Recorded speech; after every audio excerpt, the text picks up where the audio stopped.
Bienvenidos, vamos a empezar a un nuevo space que va a ser dedicado a la cura, long COVID, las direcciones que tiene que tomar la futura investigación, la investigación reciente y mostrar las posibilidades reales que hay a corto o medio plazo para esta cura. Es algo bastante importante remarcar que esta cura es posible, que se dan las circunstancias para que técnicamente sea viable, acorde con la bibliografía actual, con los conocimientos actuales, y que hay que hacer un esfuerzo para presionar, sobre todo políticamente, para que estas posibilidades sean reales. Es muy importante. Aprovecho a saludar a los que vais entrando, bueno, Javichu, Ana. Asimismo, si no os importa, sobre todo porque me echáis también una mano, voy a invitar a subir a Javichu. Y bueno, Ana, si te quieres subir, por supuesto te puedes subir igualmente. Bueno, pues ese es un poco el tema que vamos a hablar hoy. Hay varios tipos de long COVID, decir eso. Está el COVID de persistencia viral, que es digamos, el eje central de lo que vamos a hablar hoy, que es lo que yo clasifico, los que conocen mi clasificación como LC-C1, long COVID-crónico 1.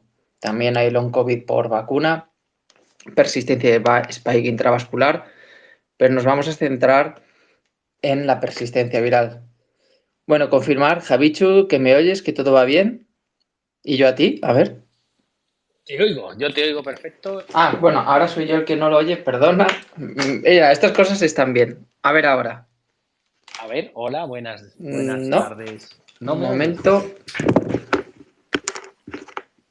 Pues el del directo. Hola. Un momento, vamos a ver si ahora puedo escuchar bien. Pero vamos, yo Hola, creo que tú a José. mí sí, A porque ver, has yo, reaccionado rápido a lo que te he dicho. Pero yo yo no puedo escucharos. A ver te oigo ahora. perfecto. Yo Ahora te sí. estoy oyendo. Sí. Hola, muy buenas tardes, José. Buenas tardes. Y buenas Nada, es tardes a que todos. estaba aquí intentando engancharlo con el nuevo micrófono, que estoy contentísimo, por cierto. Se oye muy bien, ¿eh? Se oye muy bien. Así que buena adquisición. Sí, sí, estoy contentísimo, lo recomiendo, vamos. No quiero hacer publicidad, pero estoy muy contento. Si alguien quiere saber cuál es, pues lo diré por privado, lo que sea. Nada, bueno, me alegro que me oigas. Pues nada, voy a seguir comentando. Yo creo que este space es de los más importantes que vamos a hacer. En el anterior apenas hablé. Y en este tengo bastantes cosas importantes que comentar. Bueno, aprovecho para saludar a Rafa Fonoy. Es una de las personas que se incorporan nuevamente a nuestro espacio. Con su permiso presento, bueno, la información que viene en su perfil, que es médico y, bueno, por su perfil pues tiene interés en temas comprometidos con la calidad de aire, bueno, todo lo que tenga que ver con prevención de COVID, etcétera. Así que, bueno, bienvenido. Utilizaremos la media hora o sea, son 2 horas, si no antes, para intervenciones pues, de los oyentes en general. Y en cualquier caso, si queréis comentar alguna cosa específica, especial, pues podéis levantar la mano, Rafa, si lo precisas. Y bueno, sin más dilación, bueno, seguir comentando que esto es algo que es importante que se difunda este mensaje porque también afecta a los asintomáticos.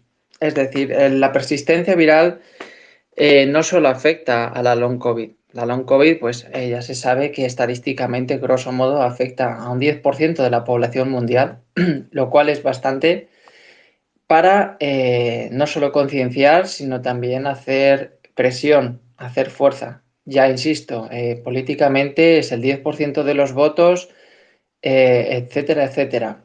se puede hacer mucho con un 10%, es fuerza un 10%, pero quiero remarcar aquí que somos más, porque hay muchas personas que tienen una asintomaticidad, se les ha quedado hasta cierto punto esa persistencia viral. Y estamos hablando, por supuesto, en personas que son asiduas a este espacio y muy queridas.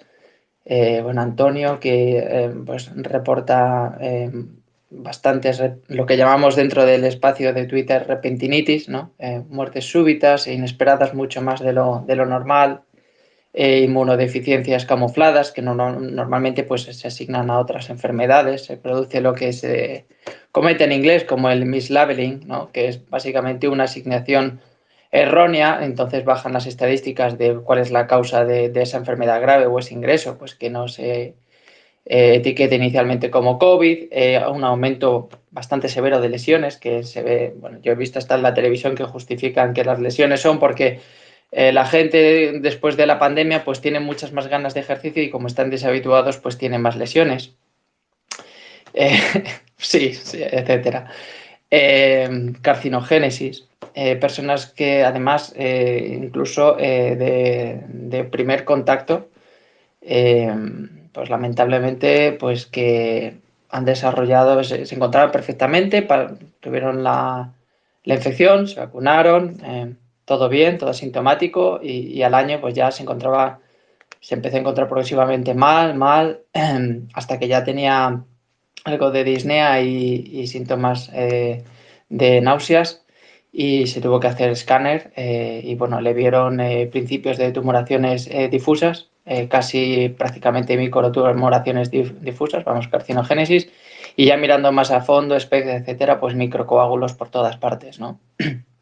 Que también tiene su sentido, porque si esto causa una inmunodeficiencia camuflada, y digo camuflada porque no es tan sencillo como ver, por ejemplo, la población general linfocitaria, sino que hay que irse, por ejemplo, a linfocitos citotóxicos de CD8, mirar la memoria residente, la circulante, la memoria efectora, y ver cómo se combina esto con la linfoangiogenesis, que son marcadores que no se ven, como no se ve a la báscula endotelial growth factor C, pues no se ve. Bueno, perdón por bajar demasiado al detalle, pero básicamente que esto es algo que atañe también a las personas que están bueno, que se sienten sanas y por lo tanto es mucho más que ese 10%, es lo que quiero decir. Dicho esto, también es importante remarcar lo que llamo, bueno, seguramente también habrá muchas personas que lo digan, el fake research. ¿Qué es esto del fake research? Pues es una dedicación de recursos de los investigadores para estudiar en direcciones que no son las más apropiadas para la cura directa de la long COVID, sino más bien pues centrarse, por ejemplo, en causas que son más aguas abajo, véase pues que también son importantes, véase descompensación de la microbiota, reactivación, pues la inflamación también, bueno, reactivación, ¿no? De los herpes virus sobre todo, inflamación multisistémica, ciertas autoinmunidades, bueno, angiodisautonomía, etcétera, ¿no? Es ver una serie de marcadores como los paneles de citoquinas, etcétera, etcétera. Que bueno, hay muchas enfermedades que causan este tipo de discrasia, ¿no? Pues, alteración de los factores citoquinéticos proinflamatorios, incluso daños similares, porque de hecho hay virus que son básicamente también de daño endotelial, que cursan una patofisiología también parecida, que bueno, puede ser, por ejemplo, y muy letales, ¿no? Como el ébola o el Marburg, que ambos, bueno, son de la familia Filoviridae, y que también comienza con daños endoteliales, daños que cursan una evolución vascular, de permeabilidad, etcétera, etcétera. Lo que pasa es que es mucho más severo, que llevan a respiratorios y finalmente también acaban evolucionando aguas abajo en cuadros gastro e inmuno, ¿no? O sea que es algo bastante parecido. Entonces, esto del fake research, básicamente los que se vuelven locos haciendo pues, biomarcadores de aguas abajo o cómo reparar con fármacos ya conocidos pues ciertos aspectos de esos daños que ya son conocidos, véase corregir anti-beta 2 o regular la calprotectina, etcétera, que está bien, que está muy bien, pero que lo que se ha visto es que si se va a por el virus, si se va por la persistencia viral, que está incluso en personas que no crean que la tienen, se puede hacer mucho. Bueno, ya se está viendo, el primero que yo conozco, bueno, pues fue Tejerina. También hay un trabajo de Sonia Bilbao muy bueno, en mérito, sobre todo por cuando se hizo sobre los reservorios en intestino. Bueno, ya se ha visto que está el virus en todas partes, y sobre todo que, bueno, hay también con monoclonales que puedan ser enganchados directamente en la spike y que puedan ser evidenciados en un PET. Es una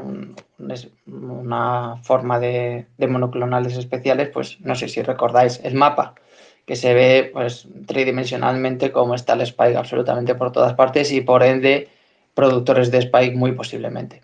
Entonces, voy a separar un poco todo esto en distintas partes. Siento que vaya a ser esto un poco fuerte, y porque va a ser un poco espeso, aviso que va a ser espeso, pero voy a intentar hacerlo lo más liviano posible. En cualquier caso, mi intención es dejarlo grabado y pues que haya que revisar lo que haya que revisar, ¿no?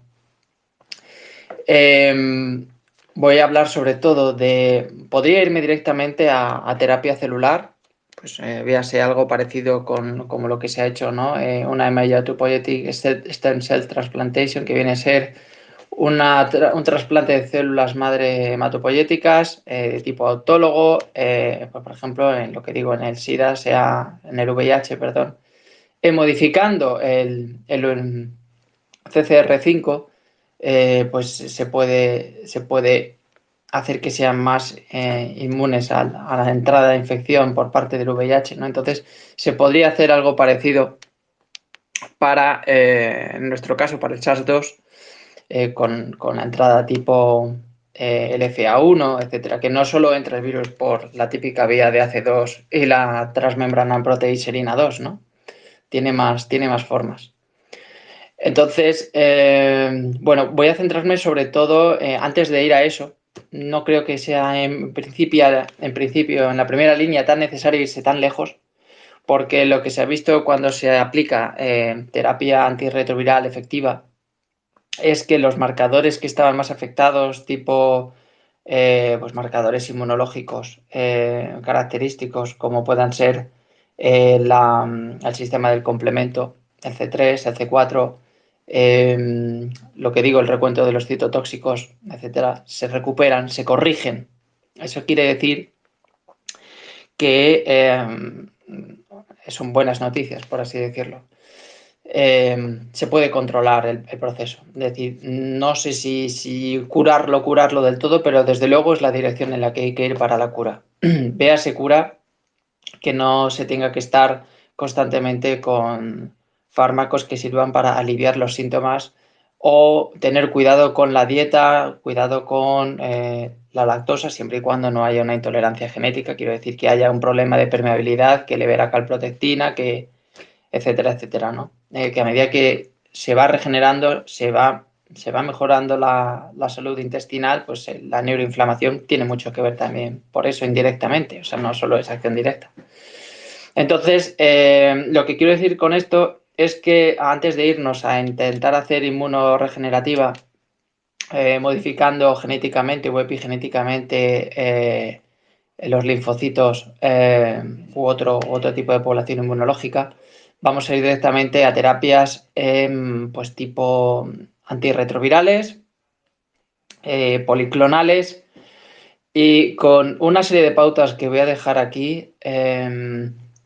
Esto es lo que, según mi punto de vista, con todo lo que he visto acorde a la bibliografía actual, es por donde tenemos que ir para la cura de la long COVID, persistencia viral, y personas que no tengan síntomas, pero que puedan tener ciertos riesgos, que bueno, eso también sería una parte, ¿no? La monitorización, el ver trazas de genes nucleocápside en intestino para ver para ver esos reservorios, ¿no? Incluso en personas que en principio no tendrían por qué cursarlo.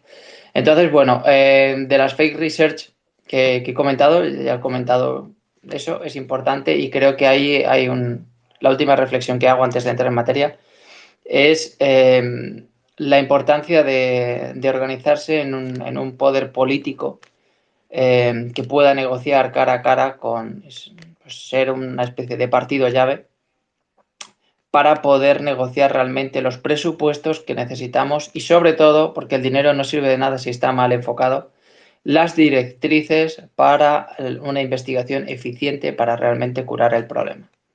Véase, la cura ha de ser multidimensional. ¿Qué quiero decir con multidimensional? Quiero decir varias cosas. Es decir, que no sea una terapia en monodisciplinar, por así decirlo. No ir, por ejemplo, dos fármacos que vayan contra el mismo epítopo, no ir.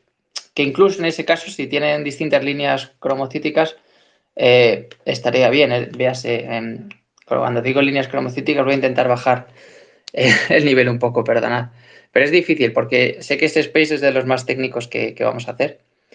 Que no se metabolice, que no se absorbe, que no se cancele rápido, por así decirlo, para que se entienda mejor.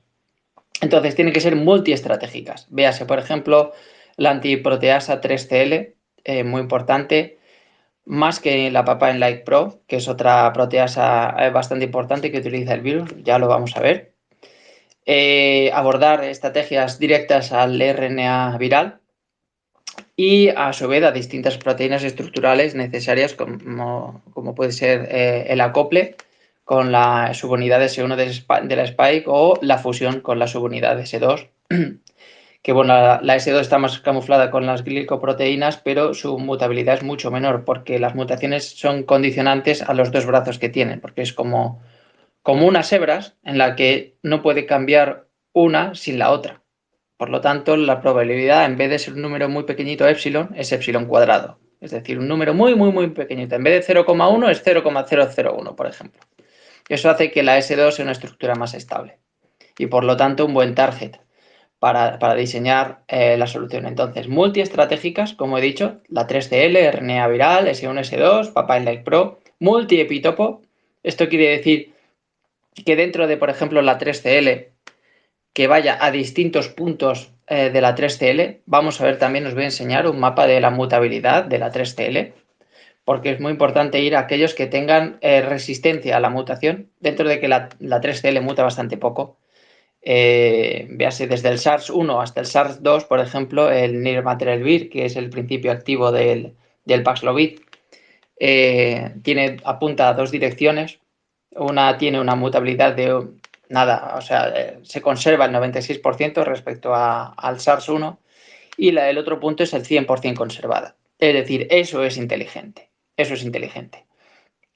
Ir a multiepítopo y que sean resistentes. De todas maneras, el Paxlovid es una primera generación de fármacos. Vendrán más.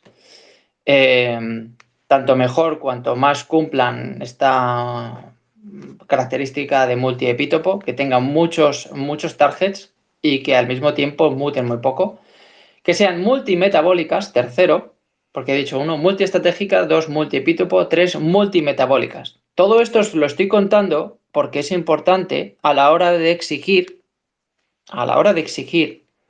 ya sea con manifiestos, ya sea con comunicados oficiales, a la hora de exigir calidad en las investigaciones. Por eso os estoy contando todo esto, porque nosotros queremos una cura para la persistencia viral. Entonces hay que saber qué es lo que queremos exigir. No basta con decir, queremos más dinero para investigación o mejores investigaciones. Hay que concretar. ¿Para qué? Pues para que, como se dice vulgarmente, no nos vendan la moto. No sé cómo se dirá en otros países. Bueno, en España pues tenemos esa expresión.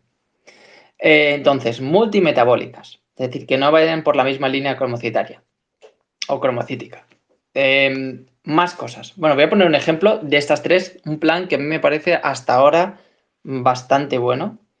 Una estrategia, dicho sea de paso, bastante inteligente, que es la combinación del Paxlovid con el Remdesivir con el Sotrovimab. ¿Por qué? Porque cumplen varios de estos puntos que he mencionado. Por un lado, tenemos el Paxlovid, que es ritonavir más nirmatrelvir. Aunque ambos son antiproteasa, Ya hemos visto el nirmatrelvir, va a estos puntos que he comentado de la 3CL, importantísima para poder noquear al virus. El ritonavir es un inhibidor de la línea cromocítica CYP3-4A, que es justo la que metaboliza el nirmatrelvir. Por lo tanto, ya el Paxlovid en sí está muy bien metido. Está muy bien metido. Pese a que digan que, que tiene consecuencias, tal, pues yo he seguido personalmente pues, unos cuantos casos, se podría decir unos 10, 11, y yo mismo en persona, y no he tenido un problema ninguno en 25 días, 26, 27. Yo en mi caso han sido 40 días, sí que es cierto que hice un descanso, lo hice en octubre de 2022 y no tuve problemas. Hay ciertas además fármacos con los que se puede combinar en caso de que haya algún tipo de potencial problema que pueda dar, por ejemplo el ritonavir, que son pues náuseas, se pueden combinar con ciertos antieméticos, etcétera. Pero aquí vamos a lo que vamos. Hemos dicho multiestratégicas, 1, 2 multipítopo, 3 multimetabólicas. Y estaba con el ejemplo del Paxlovid con el Remdesivir, que sí que tiene la línea CYP3-4A, pero como ya el ritonavir la está inhibiendo, está aumentando la vida media del fármaco dentro del cuerpo. Por lo cual esto es inteligente. Y además el Remdesivir es una línea que no ataca a una superficie estructural de una proteína como es la 3CL, sino que ataca al RNA viral. Digamos que simula la adenosina, que la adenosina tiene un gran poder antiviral para el SARS-2. Entonces, lo que hace básicamente es que simula ser una de las bases que se incrusta dentro del ARN viral una vez que está producido y provoca su corte repentino. Por lo tanto, de hecho, las curvas de Remdesivir, el IC50 y bueno, y el el CC50 también, son más potentes incluso que con el Paxlovid. O sea, el Remdesivir solo es potente. Y luego el Sotrovimab combinado. ¿Por qué? Porque el Pax va directo a la 3CL. El Remdesivir utiliza la estrategia de dañar o hackear la RNA viral. O sea, el virus nos hackea a nosotros y el Remdesivir hackea al virus. Por lo tanto, la verdad es que me encanta, es como devolvérsela. Y luego el Sotrovimab. ¿Por qué? Porque es una línea de acción estructural. ¿De acuerdo? Además, bastante resistente con las modificaciones de las distintas variantes, variants of concern. Es de los pocos que aguanta hasta que ha llegado Pirola, que ya ni siquiera el Sotrovimab. Pero la mayoría de las persistencias virales, el grueso, son variantes anteriores, son variantes de 2020 o 2021 y bueno, también hay pacientes de 2022, pero un grueso importante, pues tenemos herramientas. Luego hablaré de todo ello. Y por último, estudio multidimensional. Hay que hacer una reducción. Una reducción. ¿Esto qué quiere decir? Aquí voy a intentar no asustaros. Lo voy a decir para que conste porque se está grabando, ¿no? Pero dentro de lo que es el aprendizaje, el machine learning, está pues lo que se llaman pues, formas de reducir la dimensión del sistema. Cuando un sistema es muy grande, por así entenderlo, es como si tuviéramos que encontrar muchas soluciones a las ecuaciones, ¿no? Muchas ecuaciones. Pero hay muchas de esas ecuaciones que apenas cambian la solución del sistema. Entonces, hay métodos como la PCA, como la LDA, que, bueno, que uno es, no me quiero meter mucho en esto, pero bueno, el PCA es no supervisado y el LDA sí lo es. Y bueno, lo que hace básicamente es buscar autovalores y autovectores significativos del sistema. ¿Esto qué quiere decir? Pues que si tienes una matriz de 1.000.000 por 1.000.000, al final lo único que importa es, por ejemplo, 50 por 50, lo cual es infinitamente más barato. ¿Esto por qué es importante? Porque a la hora de sistematizar, que esto es otra de las cosas que no se hace, y se puede hacer, de hecho os voy a mostrar un ejemplo, voy a ponerlo para que veáis la primera gráfica. ¡Colorines! Un poco de colorines, por favor, que este hombre está hablando mucho. A ver, un momento. Voy a abrir aquí una pestaña en el ordenador.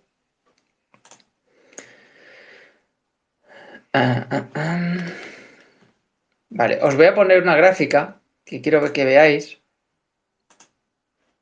A ver, cosas del directo. Se ha ido la conexión. A ver, vale. Intentar de nuevo. Cargando. Vale, veo que habéis dejado 5 comentarios. Bueno, aprovecho para leerlos, a ver. Bueno, Ariada, hola, buenas tardes a todos. Javicho, muy importante esto que acaba de comentar RP Lerias para hacernos una idea de la magnitud del problema. A ver. Vale. Bueno, esto me lo veré con más detenimiento.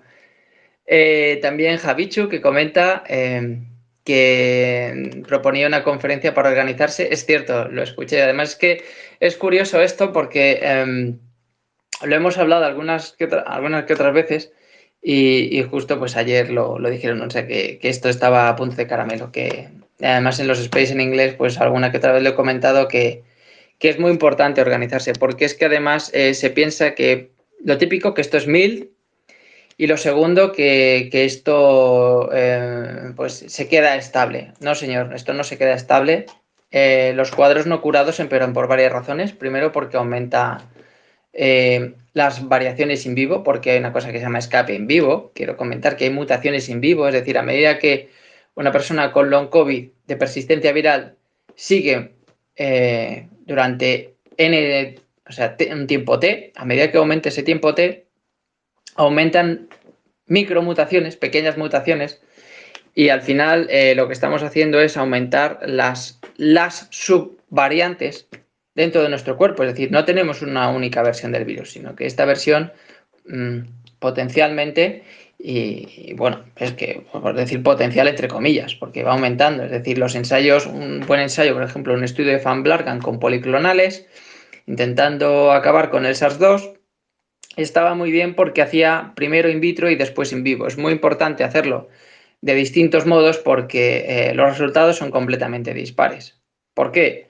Porque hay variantes que una vez que utilizan la maquinaria celular pueden aumentar su posibilidad de resistir a ese monoclonal, por ejemplo, aumentar, por ejemplo, las mutaciones, se llaman mutaciones in vivo, que pueden persistir y por lo tanto alterar los resultados y la eficacia de un monoclonal. Es decir, a medida que el virus está en nuestro cuerpo, aumentan las micromutaciones, las subpoblaciones, las subvariantes y luego los daños. Hay un estudio además muy reciente que ya lo sabíamos un poco todos, pero de la aterogenia, ¿no?, progresiva que causa la persistencia viral, de cómo va infectando progresiva. O sea, una vez que está ahí infectando y está ahí persistentemente, está constantemente poniendo en alerta, ¿no?, el sistema inmune intracelular. Ojo, que la inmunidad celular no es lo mismo que la inmunidad intracelular, es decir, la inmunidad de la célula. Como aumentando la sobreexpresión génica de actores proinflamatorios, etcétera, y cómo avanzan, ¿no? Se han hecho estudios de ahí, de la Nature de 2023, de cómo pues eso, ¿no?, los macrófagos, las found cells, que bueno, básicamente son macrófagos enriquecidos con colesterol. No es exactamente eso, pero para entendernos, pero cómo va aumentando la inflamación y la progresión de esa placa, ¿no?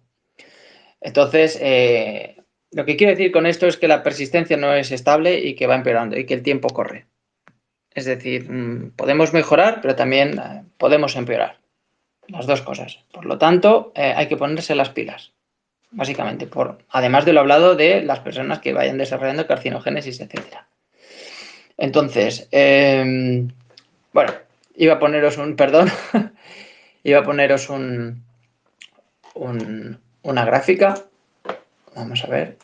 Entonces os voy a explicar un poco lo que es. En abscisas, o sea, en el eje Y, por así entenderlo, pone en un lado dominio 1, dominio 2, SBL, dominio 3. ¿Qué es esto? Estas son las distintas partes de la 3CL. Entonces, ¿cómo es la 3CL? Bueno, pues os voy a enseñar a qué hace referencia esto de aquí. Entonces voy a poner lo que va a ser después comentado, figura 8. Para poner un poco más voy a poner dominios de la 3CL. Ya digo que normalmente estos space suelen ser mucho más interactivos los que lo conocéis, pero el de hoy es importante, es muy importante y sé que es más pesado de lo normal, pero esta información es muy importante para poder exigir lo que queramos exigir y posiblemente haya que hacer repaso de todo lo que estoy comentando. En la figura 8 veis que he puesto una proteína con unos colorines, ¿vale? Esto es la mitad de lo que se considera la 3CL, ¿de acuerdo? La 3CL en realidad es dimérica, es decir, es un dímero, no es un monómero, por así decirlo. Entonces, esta es una de las dos mitades, que la otra es igual, simplemente es como si se mirara con un espejo, y el dominio 1 está en amarillo, el dominio 2 en rosa, bueno, en color, sí, rosado, el 3 en verde, y luego la L, pues es la zona de anclaje, ¿de acuerdo? Entonces, lo que veis en la gráfica anterior, en la figura 7, son un montón de líneas y cada una de esas líneas son cada uno de esos locus, cada uno de esos lugares en los que se ve afectadas las mutaciones. Entonces, si veis, si clicáis en la figura, porque si no, no se ve, hay un campo de colores. Entonces, arriba pone mutant. A, G, V, L, todo eso son variantes, ¿de acuerdo? Si no me equivoco, son 26 pacientes, si no me equivoco. Son distintas variantes. Y se hace un mapeo, que esto obviamente se lleva a Machine Learning, un mapeo de las mutaciones que está sufriendo y las que no está sufriendo en función de su actividad. Hay algunas zonas que sí que mutan, la mayoría no. Entonces, ahí se ve muy bien los colores rojos, cómo no muta. ¿De acuerdo? Entonces, hay que hacer una estrategia viral adecuada para las zonas donde no hay mutaciones. Para verlo más bonito, voy a poner otra figura, que es la figura 6. Madre mía, yo no sé para qué las nombro así, pues, si luego al final... Bueno, a ver, figura 6. A ver si soy capaz. Quiero que veáis la proteína 3CL, la más famosa del Paxlovid. O sea, no es el Paxlovid, sino el target del Paxlovid, ¿de acuerdo? Y voy a poner aquí mapa mutaciones 3CL. También se ve en un código de colores, en la figura 6, cómo se ven las mutaciones. Perdón, antes lo he dicho al revés. Aquí se ve mejor, la tolerancia a las mutaciones. Veis cómo hay una gran tolerancia y hay zonas a las que no. Entonces, esta imagen, lo bueno es que te da una idea de los targets a los que hay que ir. Es decir, hay que exigir a las zonas donde no haya muchas mutaciones, donde no haya muchas mutaciones. Respecto a los pocos cambios que hay en relativo a los cambios, es decir, no se trata de que cambie mucho o cambie poco, sino respecto a sí misma, no comparándose con otras, respecto a sí misma, dentro de que muta muy poco, cuáles son las mutaciones, dónde están. Eso es lo que quiere decir. ¿Vale?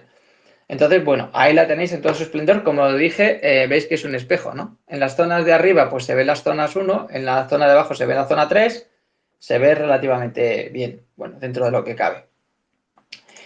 Entonces, este es el de los targets más importantes y por eso le estoy dando tanta importancia a esto. Voy a mirar de vez en cuando, perdonad, no estoy mirando el móvil por si queréis,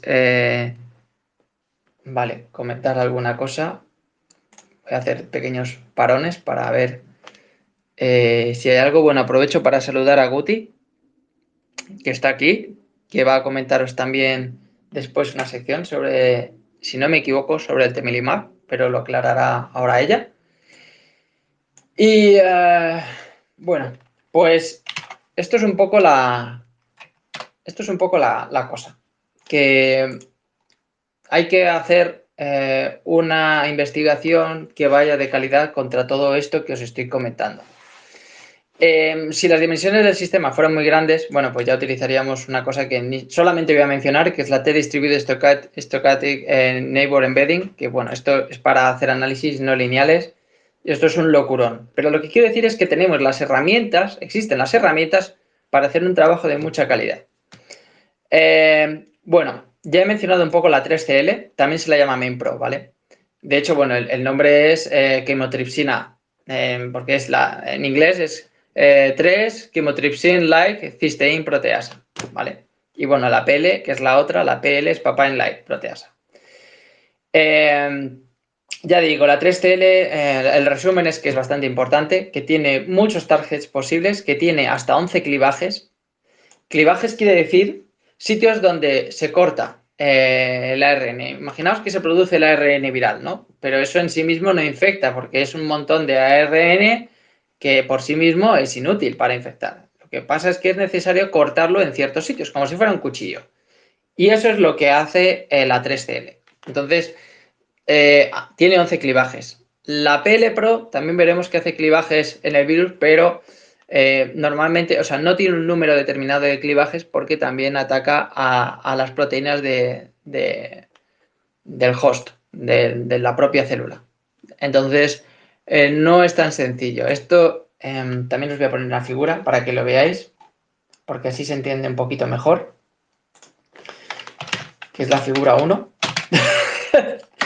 En fin, siento los saltos. Yo es que me he hecho un guión un poco de las cosas, pero a medida que lo voy contando, porque bueno, voy contando porque me lo sé, no estoy leyendo el guión, simplemente me lo he organizado un poquito. Pero bueno, figura 1. Aquí voy a poner mapa. Bueno, mapa no es correcto. RNA SARS-2. Voy a ponerlo así. Y clivajes. Clivajes. Bueno, pues vais a ver una figura que voy a poner nueva, la figura 1, que si clicáis y entráis, pues podéis ver que hay varias letras, hay A, B, C. Entonces en la B se ve el RNA viral, ¿vale? Por completo, que está la zona de la papain-like, es decir, una vez que se corta donde está la proteína del virus, la otra que es un target, que veremos que también hay unos fármacos contra ella, la papain-like proteasa, que tiene ahí 3 puntos de clivaje, que ese clivaje lo hace la proteasa. Proteasa quiere decir, lo digo pues para un público que haya más general, proteasa quiere decir que corta proteína, ¿vale? Proteasa. Entonces, vemos aquí en la figura, o sea, dentro de la figura 1, en la sección B, pues veis ahí unas líneas en donde pone ORF1A, en la zona amarilla, que pone PLPro Cleavage Site, veis que hay como 3 cortes de clivaje en rojo, ¿no? Y con una llavecita señalizado, ¿vale? Pues esos son los puntos de clivaje de la PLPro. Luego de la TSL Pro vemos que es un montón, hay 11 clivajes. Entonces, si contáis las líneas amarillas donde se va cortando el código, os van a salir 11. 11, que no solo sirve para cortar lo que luego va a ser la traducción de la proteína 3CL, proteasa, sino que también pues la RNA polimerasa, que ya sabéis que, bueno, es otra que es importante, son no estructurales todas estas, la helicasa, etcétera, etcétera. Y luego ya están las estructurales al final, ¿vale? Las conocidas, la spike, la envelope, la nucleocápside y la membranal. Entonces, bueno, debajo en D, dentro de la figura 1 que os he puesto, en D veis ahí otra vez, bastante bonito, la verdad es que aquí se ve mejor el dímero. El dominio 1, el dominio 2 y el dominio 3. Ahora, la figura se ve al revés, ¿vale? Se ve boca abajo con respecto a lo que hemos visto antes. En el dominio 3 es donde se produce el corte, ¿vale? Que básicamente se manda un protón a una zona de 2, yo creo que me estoy metiendo aquí mucho, pero básicamente corta un carboxil, normalmente, ¿vale? Esta es la estructura de la 3CL. No sé si la habéis visto, pero ya la podéis saludar en su plenitud. Entonces, bueno, esto es todo lo que os quiero comentar de la PL Pro antes de ir a los fármacos. Es que más que marearos con un montón de fármacos y de cosas, quiero que entendáis a por qué hay que ir. Porque si empiezo a decir latinajos y nombres de fármacos, pues no se entera uno mucho, porque además la mayoría de estos fármacos todavía no son suficientemente buenos. Yo os estoy dando aquí los targets. Os estoy dando lo que tenemos que exigir. ¿De acuerdo?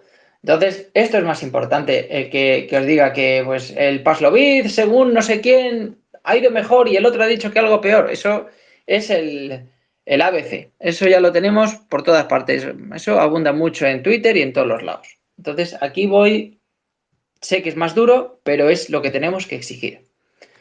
A ver, voy a ver que hay más comentarios, 11 comentarios. Voy a ver si soy capaz de verlo en el móvil. Pfizer va a subir el precio de Paxlovid a $1.390, pone Javichu. Voy a decir que en función de... los precios varían mucho en función del país. Porque yo recuerdo cuando aquí estaba a 700, bueno, en Andorra también, en Gibraltar estaba a 1.500 libras, en Francia muy bajo, en Alemania me parece que también estaba más o menos aquí. Varía muchísimo con los países. Y supongo que con la siguiente generación de fármacos y monoclonales, ni os cuento que los monoclonales es más difícil todo ese tema y son carísimos. O sea, estamos hablando de 500 euros por 100 picogramos, etcétera. Y se requieren permisos para conseguirlos, etcétera. Pero bueno, si eso es... A ver, voy a seguir leyendo comentarios. ¿Qué se sabe de la molécula oral del Remdesivir? Que está demostrando eficacia frente al PIZ. Sí, el Remdesivir lo voy a comentar un poquitín más tarde. El Remdesivir lo bueno que tiene es que es bastante amplio porque de hecho sirve para otros que he mencionado, los que os he comentado del ébola y del Marburg, pues también funciona. También funciona. O sea, es que la curva de inhibición es casi, o sea, bueno, no, sin el casi más potente que el Nirmatrelvir.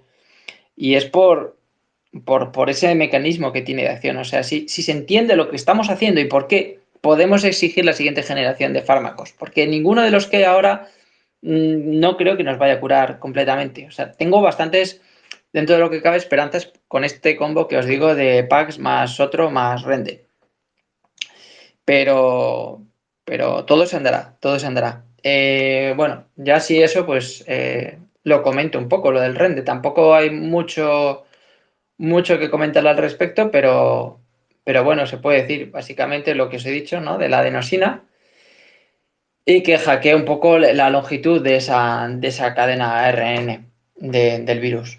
Y bueno, que básicamente ocurre también con lo de lo que os he dicho, que produce, o sea, es que es curioso porque además estos virus también hacen los mismos tipos de daños. Entonces, bueno, es un poco lo que os he comentado. Y lo del coronavirus felino, pues volvemos a lo mismo, tiene ciertas similitudes. Entonces, de hecho, sí hay estudios o sea, hay estudios con fármacos que están directamente aplicados al PIF. Entonces, bueno, que para eso está también Martina le da mucha caña al PIF. No sé si sabéis quién es, pero le da bastante caña al PIF. Voy a leer más comentarios, a ver.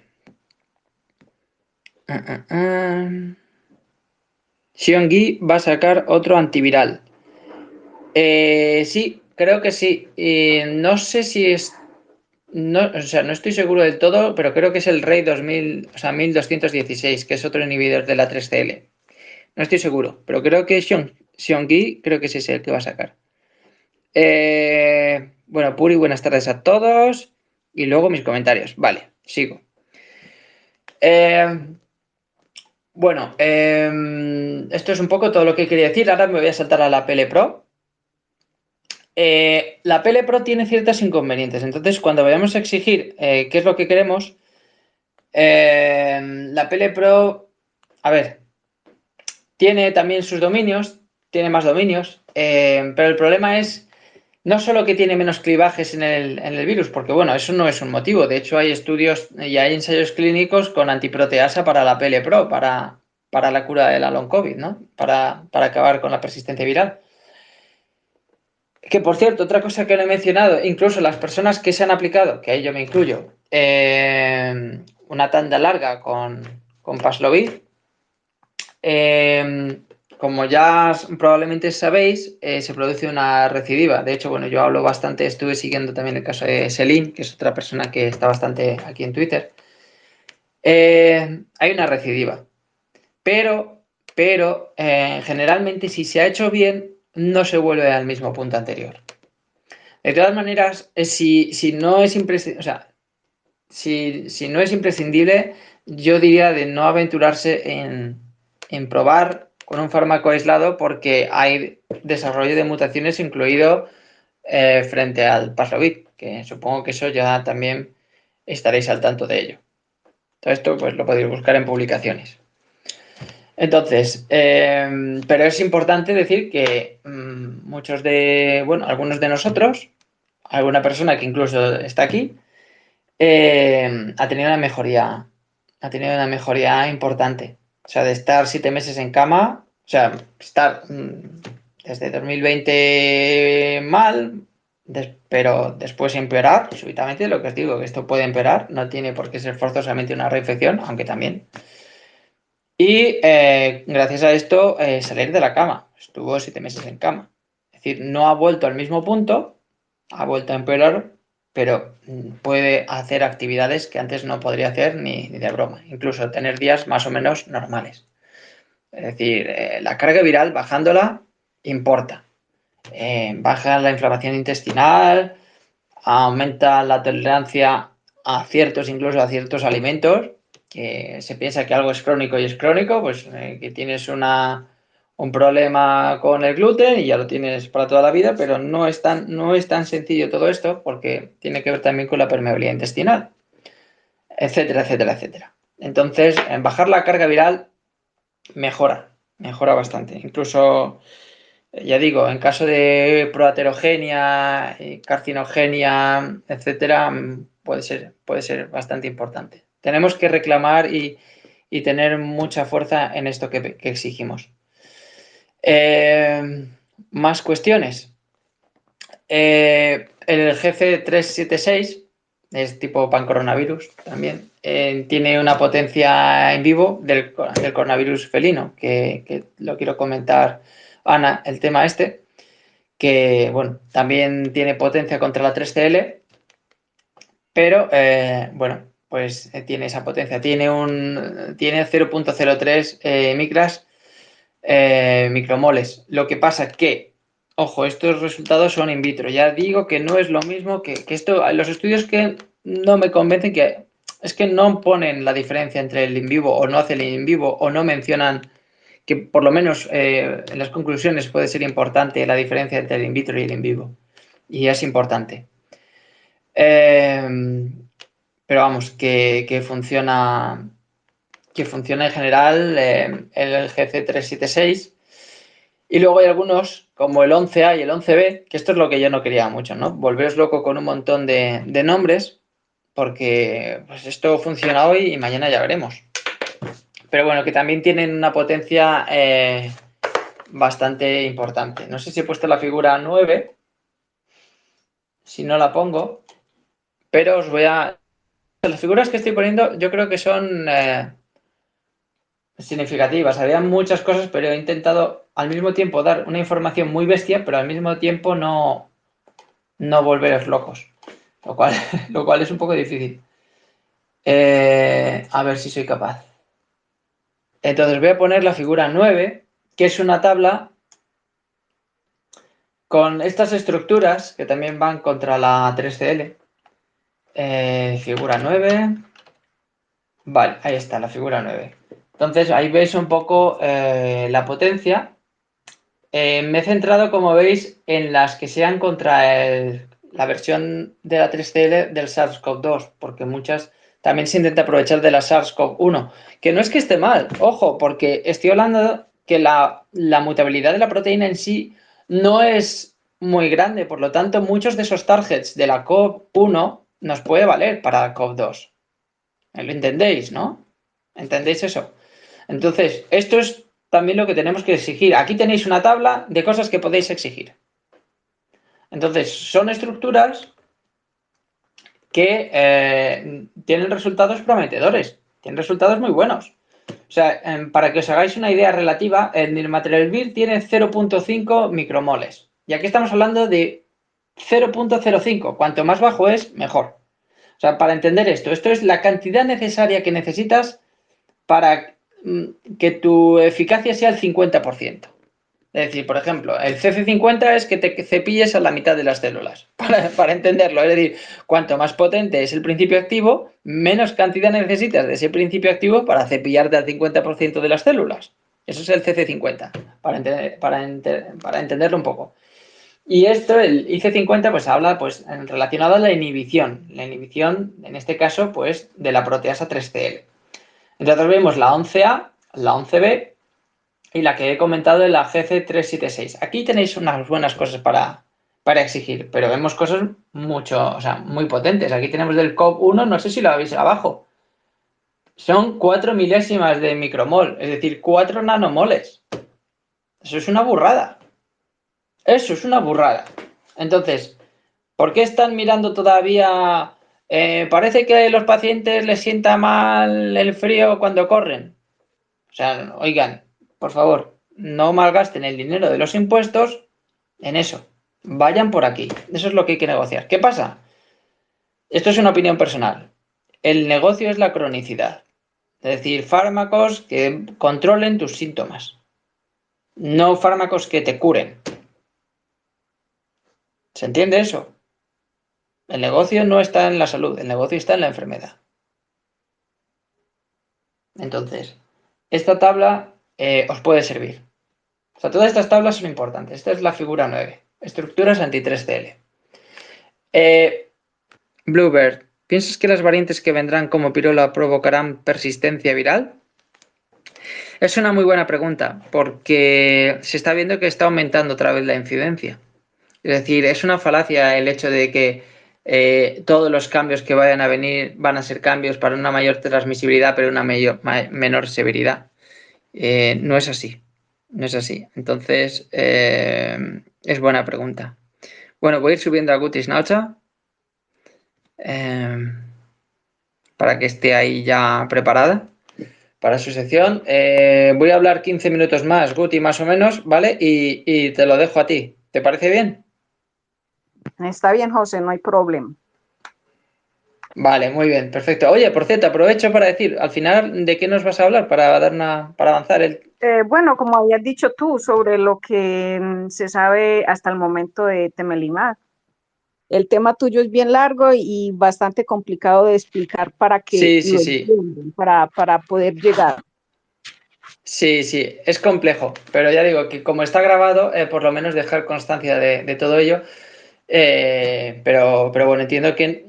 Pero bueno, puede haber preguntas de otras cosas, o sea, no tiene por qué ser necesariamente de esto, porque entiendo que es complicado.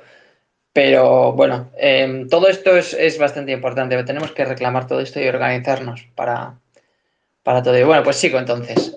Unos 15 minutitos. Os he hablado ya de todo esto. Os voy a comentar sucintamente un poco de la Papain Lake Pro, porque hay que tener un poco de cuidado. Resulta que la Papain Lake Pro inhibe lo que se había dicho, la inmunidad intracelular.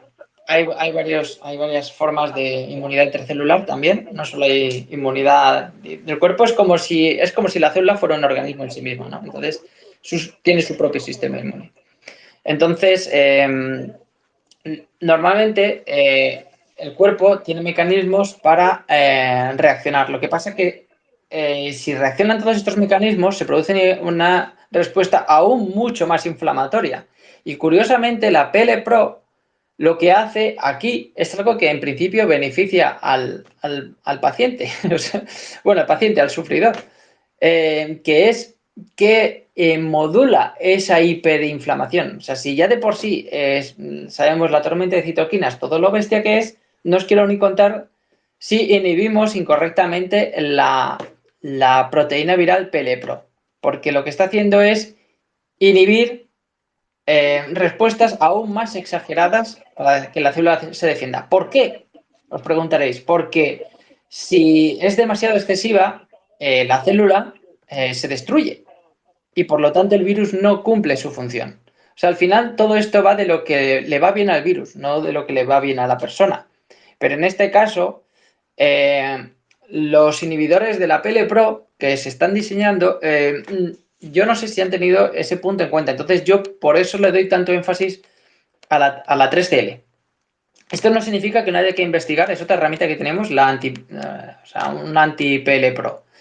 Pero, bueno, es poner ese warning. Entonces, cuando vayan a hacer estudios, que miren también algo muy importante, que es la toxicidad. Porque siempre hay que mirar la toxicidad, ¿no? Para eso están los ensayos en ratones, después, perdón, ensayos fase 1, etcétera. Pero, bueno, decir un poco eso. Básicamente lo que hace es que, por eso os había dicho antes, ¿recordáis cuando os he dicho que la PLPro no hace tanto clivaje? No corta tanto en la proteína viral porque se dedica a cortar interacciones de proteínas de la célula huésped con tipos de ubiquitina. Y esto lo que hace es separar esa ubiquitina de esa proteína que debería haber sido, por ejemplo, eliminada. Entonces, al no eliminarse, se expresan pues genes más proinflamatorios, etcétera, etcétera, etcétera.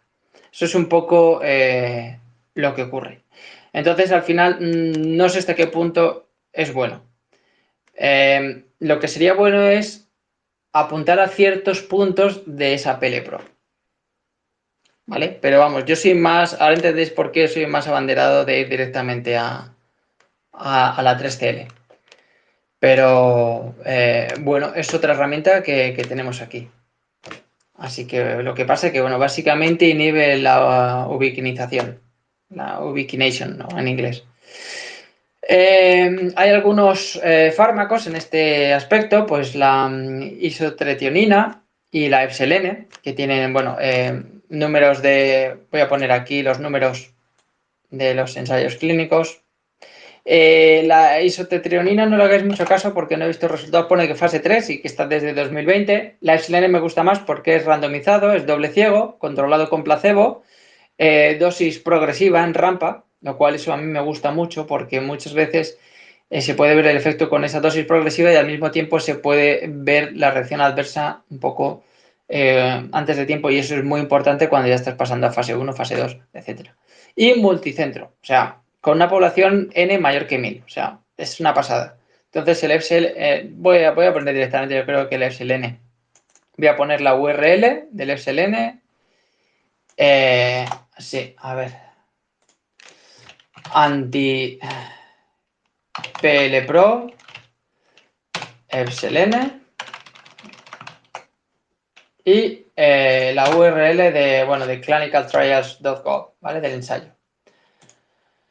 Eso yo creo que es el más relevante. Entonces, cuando se vayan a desarrollar los ensayos que nosotros vamos a exigir, tiene que ser una acción combinada de todos estos que os estoy comentando, ¿no? Pues mirar cuál sería, obviamente primero en ratones y todo esto, ¿no? Pero cuál sería una acción combinada de un cierto anti-PLPro con varios 3CL que vayan a distintos puntos de ese 3CL y que la ruta metabólica pues no sea mala y al mismo tiempo la toxicidad del paciente pues sea aceptable y combinarlo con policlonales estructurales y con profármacos tipo Remdesivir. Y digo profármacos porque el Remdesivir solo se activa solo una vez dentro de la célula por el metabolismo intracelular.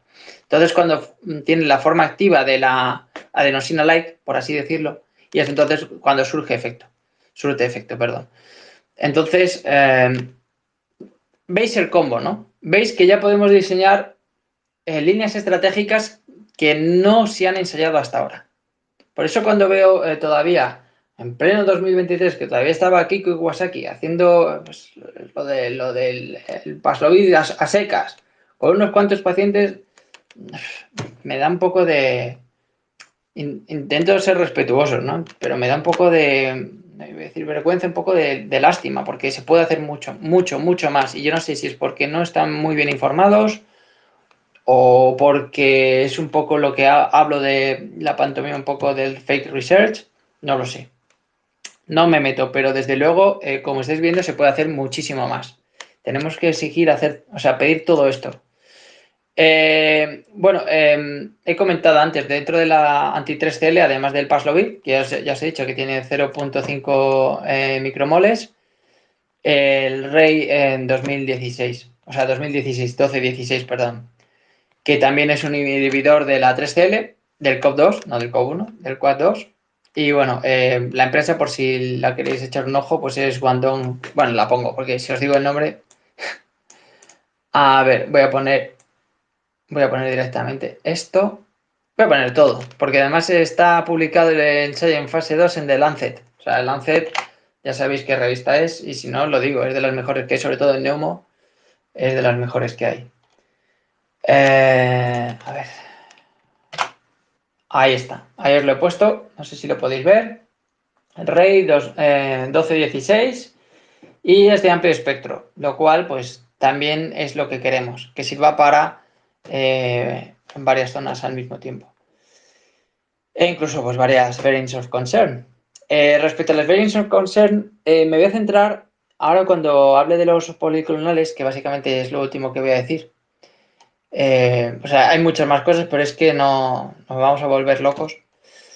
Voy a dar unas pinceladas, ¿vale? De los policlonales. Entonces, a fecha de septiembre de 2023, bueno, pues hay algunas estrategias que van un poco más allá, que son policlonales recombinantes, con inmunoglobulinas hiperinmunes. Suelen ser IG, por ejemplo, el sotrovimab es IgG1. Suelen ser de células inmortalizadas, etcétera. Aquí están sacados, si no me equivoco, pues supongo que inmortalización también, a partir de 26 pacientes. Y bueno, hay varias variantes. Está lo que se llama la RCIG, que es básicamente la pues, recombinante, COP2, inmunoglobulin, ¿vale? Pero otra que es la HI, o sea, RCIG-HI, que es ya como alta producción, se podría decir. Entonces, bueno, os voy a enseñar una gráfica que va a ver varias opciones, entre ellos el RCIG, el RCIG HI que he mencionado, el SAD-S35, ¿veis? Esto es lo que no quería, empiezo a bombardearos con policlonales. Y bueno, el Bamlanivimab, estos ya son más conocidos, son más famosillos, el Casirivimab, son los clásicos, Indemimab. Y bueno, el Sotro es el único que ya digo que hasta Pirola funcionaba. Vais a ver una gráfica que os quiero enseñar de las variantes, que es una pasada. Esta gráfica está muy bien. A ver, un momento. Fijaos la diferencia entre las subunidades y uno ancestral. Veis que hay, ¿ves la RCIG, la RCIG-HI, la SAD-S35, el Bamlanivimab, el Casirivimab y el Indemimab? Veis como para la S1 ancestral los ratios de eficacia a medida que vamos aumentando la concentración. Ves en el lateral izquierdo la concentración en microgramos por mililitro, ¿no? Cómo va aumentando desde abajo arriba. 0, 0.23, 0.46, 0.91, 1.83, así hasta 14.6. Entonces, la eficacia va subiendo, claro, porque vas metiendo más microgramos. Entonces la eficacia pues va siendo cada vez más infalible, pero mirad lo que pasa en cuanto pasamos a la Omicron BA1. Y ya no os digo Pirola. O sea, Pirola pasa absolutamente todas estas. Pero ¿qué pasa? Que aquí esta foto es muy importante, me encanta esta tabla porque es la importancia de, bueno, esto, ¿cuál es la estrategia que queremos? Los últimos policlonales para gente que tiene long COVID en 2021, de long COVID de 2020, que son, digamos, los long COVID más fuertes que hay, también el long COVID 2022 y sobre todo con reinfecciones, ya sabéis, en los daños acumulados, etcétera. Long COVID D, que eso ya hablaremos, o sea, está el long COVID C2, long COVID D, hay muchos. Nos estamos centrando en long COVID C1, persistencia viral, básicamente. Entonces, ¿veis que a medida que avanzan las variantes, pues las armas que teníamos anteriores pues no sirven para mucho? Pero sí para nosotros, es la buena noticia. Es decir, la mayoría de los que estamos aquí y muchos de los oyentes que hay, pues son de variantes más... Que esto os desmotive, es decir, hay nuevos, van a sacar seguramente y hay nuevos policlonales, pero bueno, que se vea un poco con los clásicos. Quería mostrar esta tabla con las diferencias. Os voy a enseñar otra tabla. veis las curvas, ¿no? Veis la típica curva de cómo a medida que vas aumentando el fármaco, el eje X es que vas aumentando la concentración, vas aumentando el fármaco, ¿vale? El policlonal, en este caso, perdón. Y bueno, se llama todo fármaco al final. Y arriba, pues, digamos, es el porcentaje de infección. Entonces, cuanto más fármaco, pues tiene que ir bajando y se va viendo esa forma de esa invertida, ¿no? Cómo va bajando. Veis, hay gráficos para RCIG y para otros, bueno, básicamente el SAT-S35 y el NIB-SC 20130 para las distintas variantes. Desde ancestral, aquí lo pones que podéis ver un poco todas, ¿no? Pero vais viendo como el monoclonal S35, como la Omicron ya, pues la BA1, por ejemplo, ya se va absolutamente de madre, da igual la cantidad que metas, que es que se va de madre. O sea, se va, no lo coge.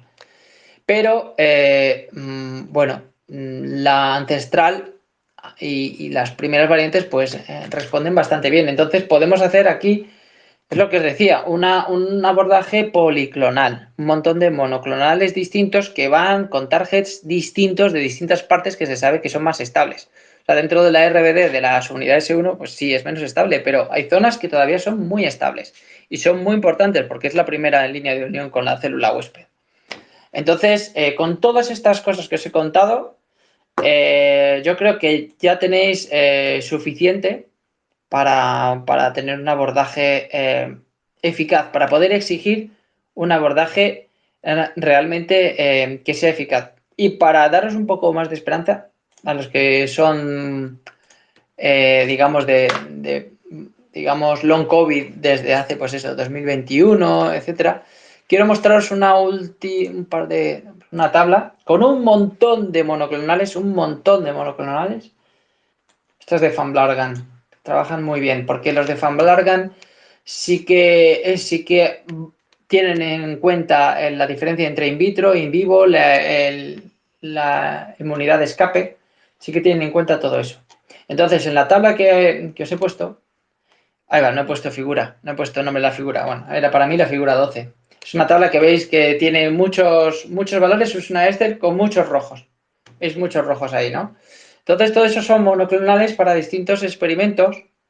No es que toda esa tabla sean todos distintos monoclonales, algunos se repiten, hay como 5 grupos, ¿vale? 5 grupos de competición, que son A, B, C, D y E, que veis que van de arriba a abajo, A en rojo, B en naranja, C verde, D azul, E amarillo. Y bueno, de todos estos, veis que en rojo, cuanto más rojo, mejor, ¿vale? Y luego veis aquí en la columna, bueno, veis que todos son tipo, bueno, veis GG1. Van la mayoría dirigidos a la Spike y dentro de algunos de ellos a la región de la RBD. Y bueno, incluso tienen la croreactividad con respecto a COV1. ¿De acuerdo? Entonces, eso también sirve para ver un poco cuáles son resistentes a esas zonas de menos mutaciones. Es la mejor manera de ver cuáles son las zonas más resistentes. Es un poco como también la hay, ¿eh? Hay imágenes de la Spike, un mapa de mutaciones, pero en lugar de la 3CL, pues de la Spike. Y la última que os pongo es concretar de todos estos cuáles son los mejores, los que yo creo que al final son más importantes. Entonces voy a poner aquí figura 13, serían la 13 y la 14, básicamente. Entonces en la 13 veis antes de que a ver, ¿qué es esto de pre-attachment y post-attachment? Ya sabéis que, bueno, las típicas zonas de entrada, las típicas proteínas transmembranales de entrada son la famosa C2 y la transmembranal proteíserina 2, que es la TMPRSS2. ¿De acuerdo? Entonces, la VERO-E6 es la típica célula pues, con la que se trabaja para muchos ensayos preclínicos. Entonces, pues eso, in vitro, etcétera. Aquí lo que se ha hecho es modificar a esas células para que tengan estos marcadores, o sea, estas proteínas transmembranales expresadas, ¿no? La transmembranal proteinserina 2 y la AC2. Entonces, se ve la diferencia. Se ve como estos de aquí, que son los seleccionados que mejor responden, se ve la diferencia. Sobre todo el que más me gusta es el SARS-238. Eso es una pasada. O sea, funciona muy bien. Y todo esto son, insisto, son más herramientas, son aún más policlonales. O sea, son más monoclonales para hacer esa acción policlonal. Entonces, bueno, y la otra que se ve, que es un histograma con colorines, es básicamente también un poco para que veas la comparativa. Cuanto más bajo es el valor, más potencia tiene. Esto es lo que se decía de EC50, que es la eficacia, conseguir una 50% de eficacia. ¿Qué cantidad necesitas en nanomoles o en nanogramos por mililitro en este caso para conseguir un 50% de tu eficacia? Entonces, cuanto más pequeñito es el valor, mejor. Y vemos ahí el SARS-238, pues es una pasada también el 55, el 0,2, pero ojo, hay que ver si estos resultados también sirven para in vitro, para in vivo, para qué tipo de célula in vivo, incluso para qué tipo de endotelial, porque las endoteliales, hay muchísimos tipos de endotelial, o sea, no es lo mismo para un capilar, o sea, incluso dónde está ese capilar, que sea cerebral, que sea renal, dentro del riñón, que sea glomerular, que sea de la médula, etcétera, etcétera, etcétera. Que sea de un vaso linfático, es un mundo. Entonces, ¿para qué tipo de fenotipo? Pues también estaría muy bien. Entonces, con todo esto que os he contado, que es un huevo, creo que podemos exigir, tenemos el saber, que el saber da libertad, exigir líneas de acción para terapias realmente eficaces. Si realmente siguen esto y no las pamplinas que muchos están haciendo, de verdad que yo tengo esperanzas más que reales de que la cura se puede conseguir en un escenario relativamente cercano. Y creo que aquí, bueno, los que mejor están trabajando, bueno, hay algunas, Columbia, por ejemplo, trabaja muy bien y hay muchas universidades de Occidente que trabajan muy bien, pero los chinos también están haciendo aquí en general están avanzando muchísimo. Están avanzando muchísimo.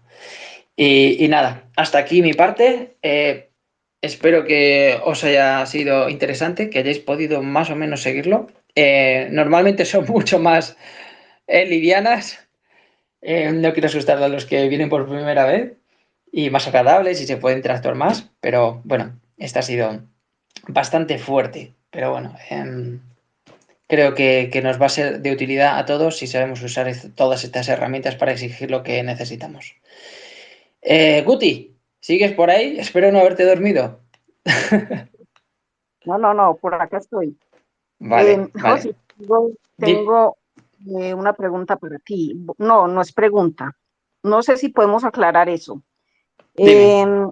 Viste del trabajo que hace esta doctora japonesa Kiko Sí, con Paxlovid. sí. Bueno, primero, sé que ahorita el 20 del pasado mes, en un simposio long COVID canadiense, ¿Qué ha dicho? eh, ¿Mm? dio a conocer que ya tiene casi que todos los estados de Estados Unidos repartidos para hacer el estudio. O sea, ya hay estudios de Paxlovid en casi todo Estados Unidos. Entonces, Ajá.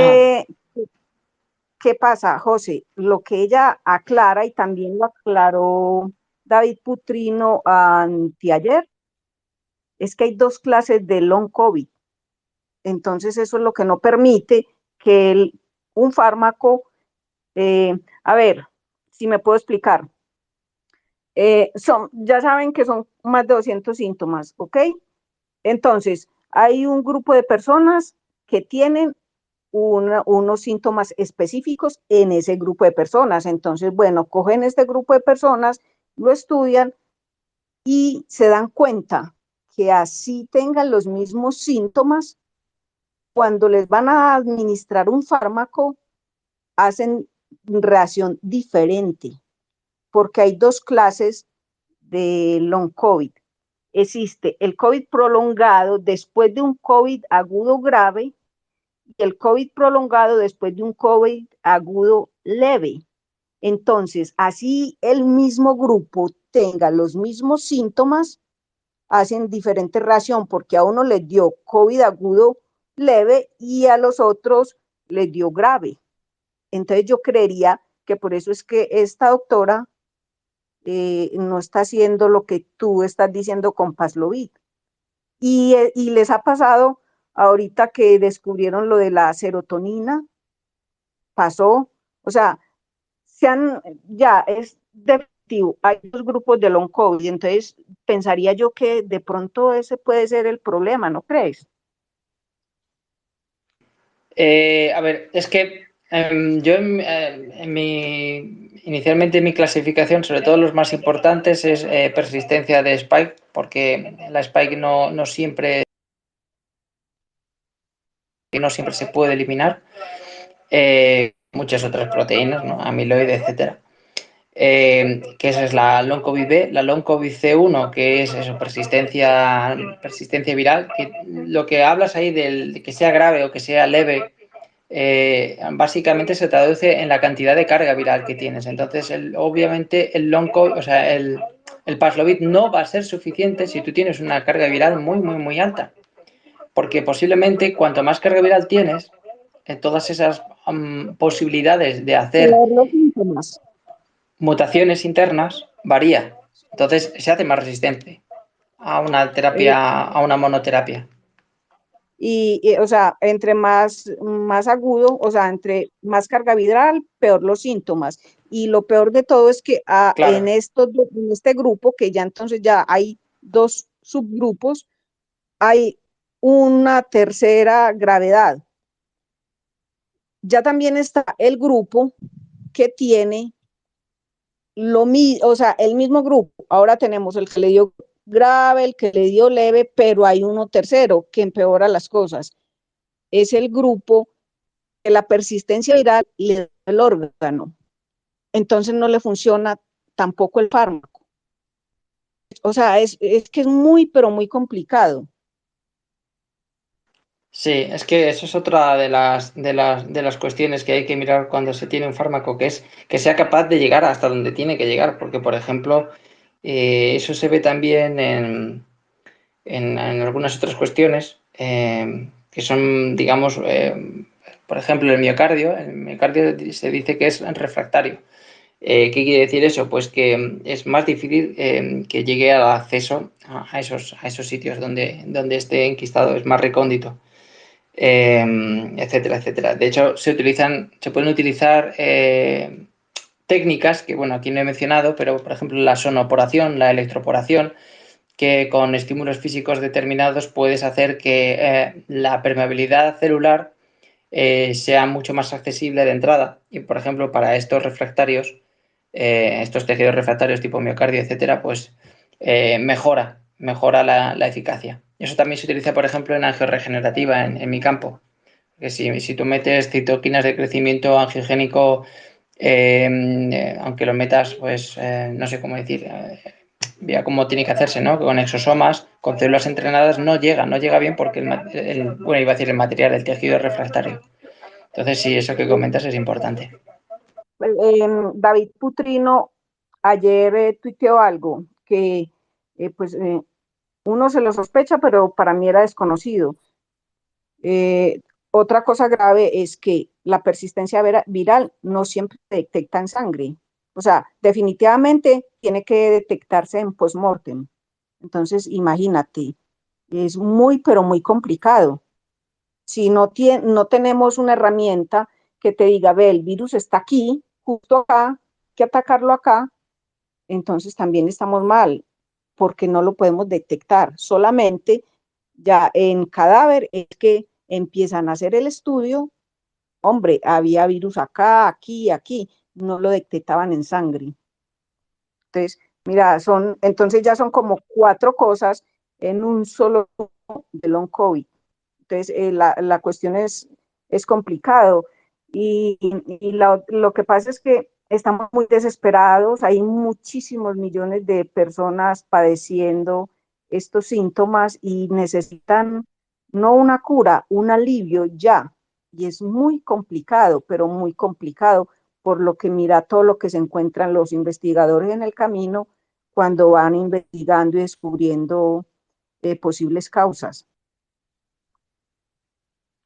Sí, sí, sí. O sea, de todas maneras, no es estrictamente necesario que sea post-mortem. Tú sabes que, bueno, desde el principio de 2021 hablo con Tejerina bastante, que es, a mi entender, si no el primero, de los primeros del mundo en evidenciar la persistencia viral. Y efectivamente, lo que tú dices, a diferencia del VIH, este virus, las trazas no se ve mucho en sangre, se ve más en tejido, pero se ve, hay estudios también ahora en el 12 de octubre, hay un hospital de aquí de Madrid, que también lo están haciendo el estudio en reservorios intestinales. Que bueno, la primera vez que se hizo el reservorio intestinal, que yo sepa, pues es de un trabajo de Sonia Bilbao. Lo mandaron a hacer en Singapur, que ya digo que en el este están haciendo las cosas muy bien y muy temprano. Reservorios en el intestino sí que se ven muchísimo más, y también se está mirando en médula. En médula sí que se ven más los reservorios. De hecho, una de las preocupaciones es que el virus esté en el timo, por ejemplo, ¿no? En sitios muy delicados para la inmunología. Entonces, sí. Bueno, entonces, yo les dije que les iba a hablar un poquito de este nuevo fármaco, pues que están administrando ahora, del de Telemivad. Hay un grupo de personas que tiene X síntomas. Ese grupo de personas se presenta a la convocatoria. De ese grupo de personas solamente escogen los que tengan la hormona para la esclerosis múltiple. ¿Cuándo descubrieron esa hormona? Esa la descubrieron en España, creo que fue. ¿Quién sería? ¿Catalanes o algo así?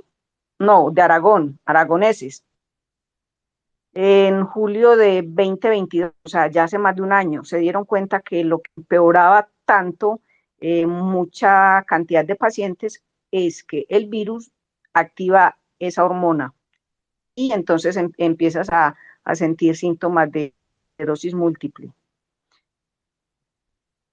Descubren que el Lemivat funciona para aliviar algo los síntomas y ya empiezan a hacer estudios. Ahorita estamos en fase. Entonces, regreso a lo mismo. Pueden haber muchas personas que tienen los síntomas, pero no tienen. Guti, creo que no se te oye. Ahora. ¿Desde dónde no me escucharon? Ah, ¿Dónde iban? Bueno, nada, te he repitamos. avisado enseguida. Los últimos 2 segundos solo. O sea, te he avisado Bueno, enseguida. ok. Entonces, dice Gineuro, voy a hacer una convocatoria. De hecho, creo que ayer abrieron convocatoria nueva. Están buscando nuevos pacientes.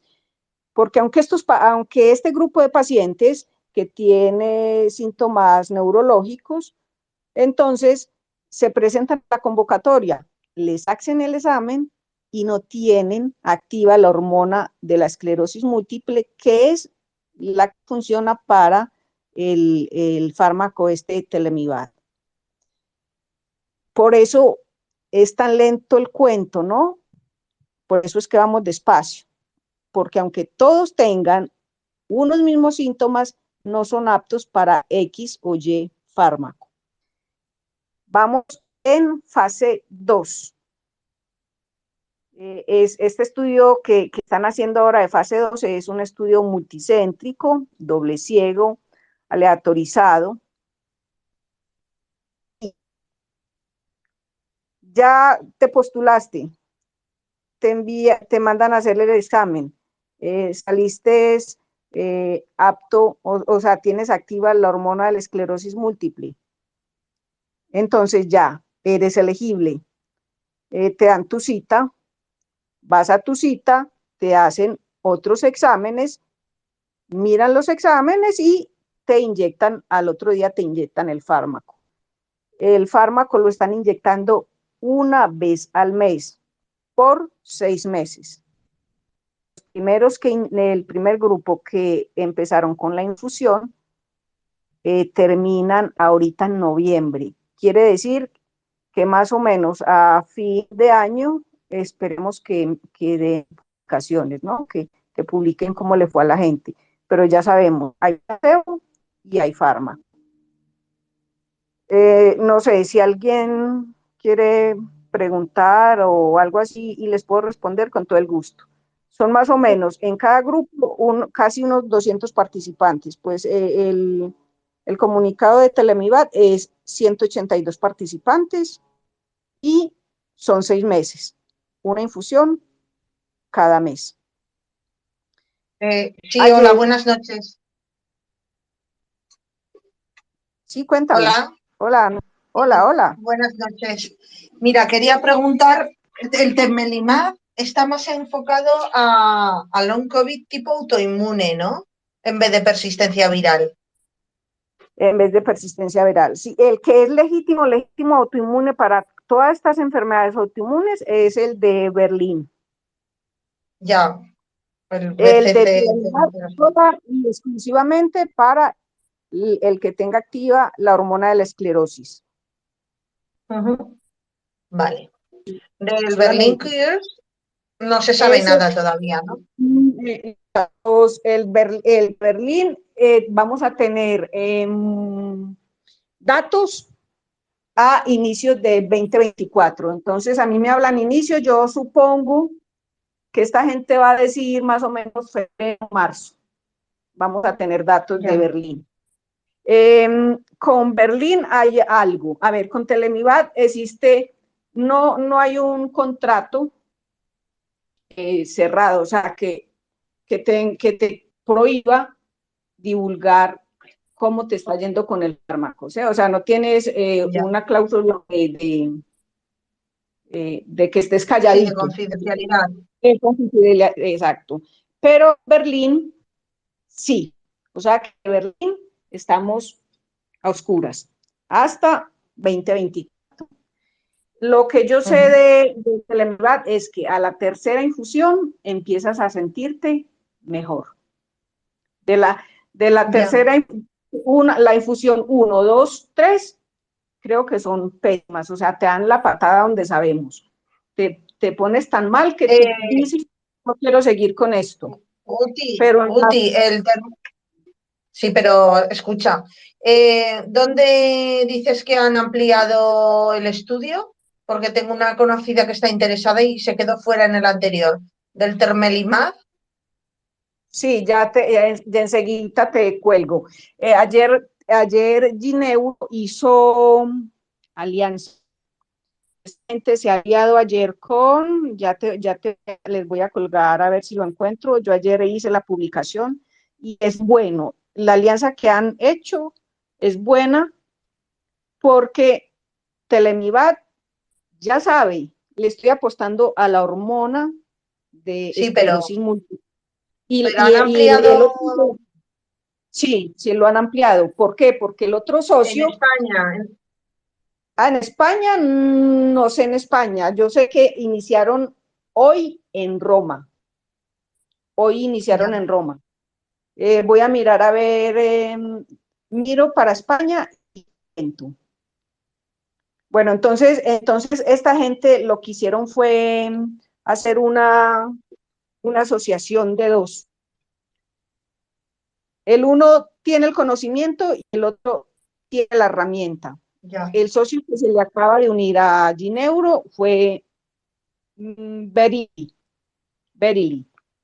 Esa gente tiene las herramientas, analizan el dato, entonces cogen el paciente y ya te dicen, este paciente tiene un biomarcador y le podemos hacer esto.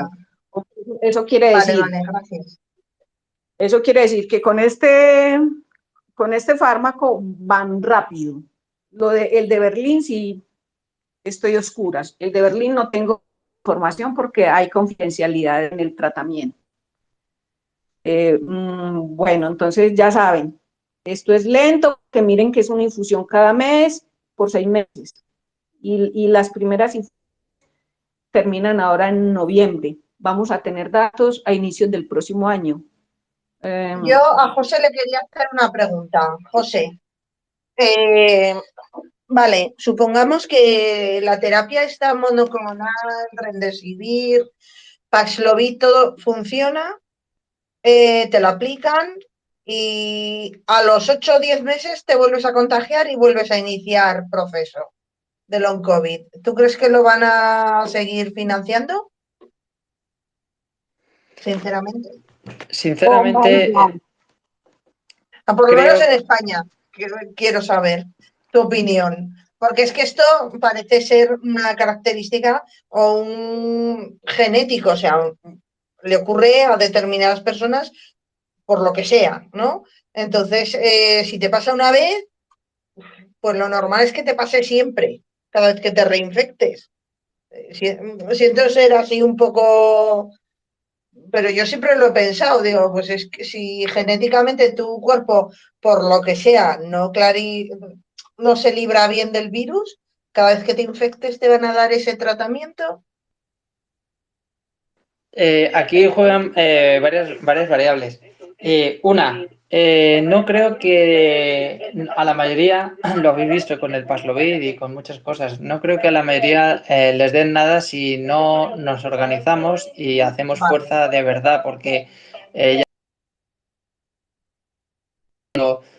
cierto médico va a X que les dan bonus por recetar paracetamol en vez de lo más apropiado, etcétera, etcétera. O sea, ya sabemos un poco lo que hay desde dentro, o incentivar, negar bajas de incapacidad a personas que realmente lo necesitan. Entonces, lo primero que hay que hacer es hacer presión para cambiar eso, para cambiar ese problema que tenemos con la sanidad, que ya os acordáis también en su momento, los de hepatitis, sí.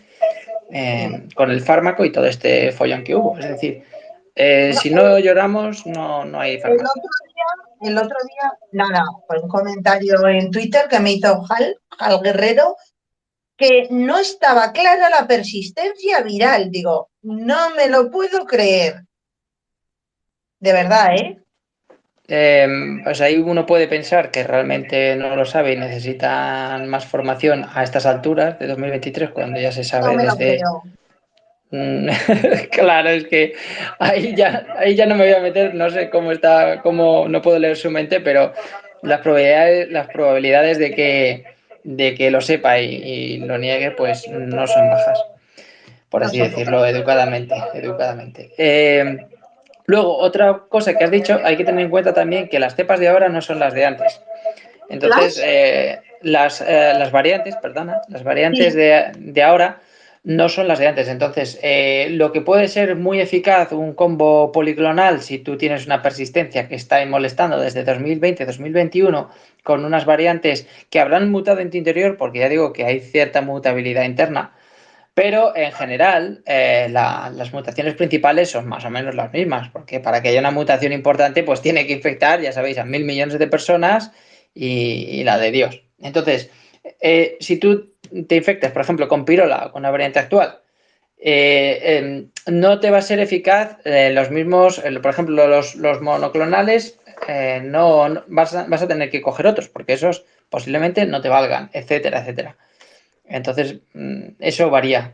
Y luego, respecto a los principios genéticos, es que hay muchas cosas a que tener en cuenta. Si tú ya tienes un daño vascular que da permeabilidad, daño inmunológico, todo eso hace que, por ejemplo, salte más la barrera. Ya sabéis que, por ejemplo, la barrera hematopulmonar era el paso para el oncoviral. Si no era muy grande el salto, simplemente liberaban pseudoviriones, spike, que provocaba toda la coagulopatía, etcétera, pero no llegaba a ser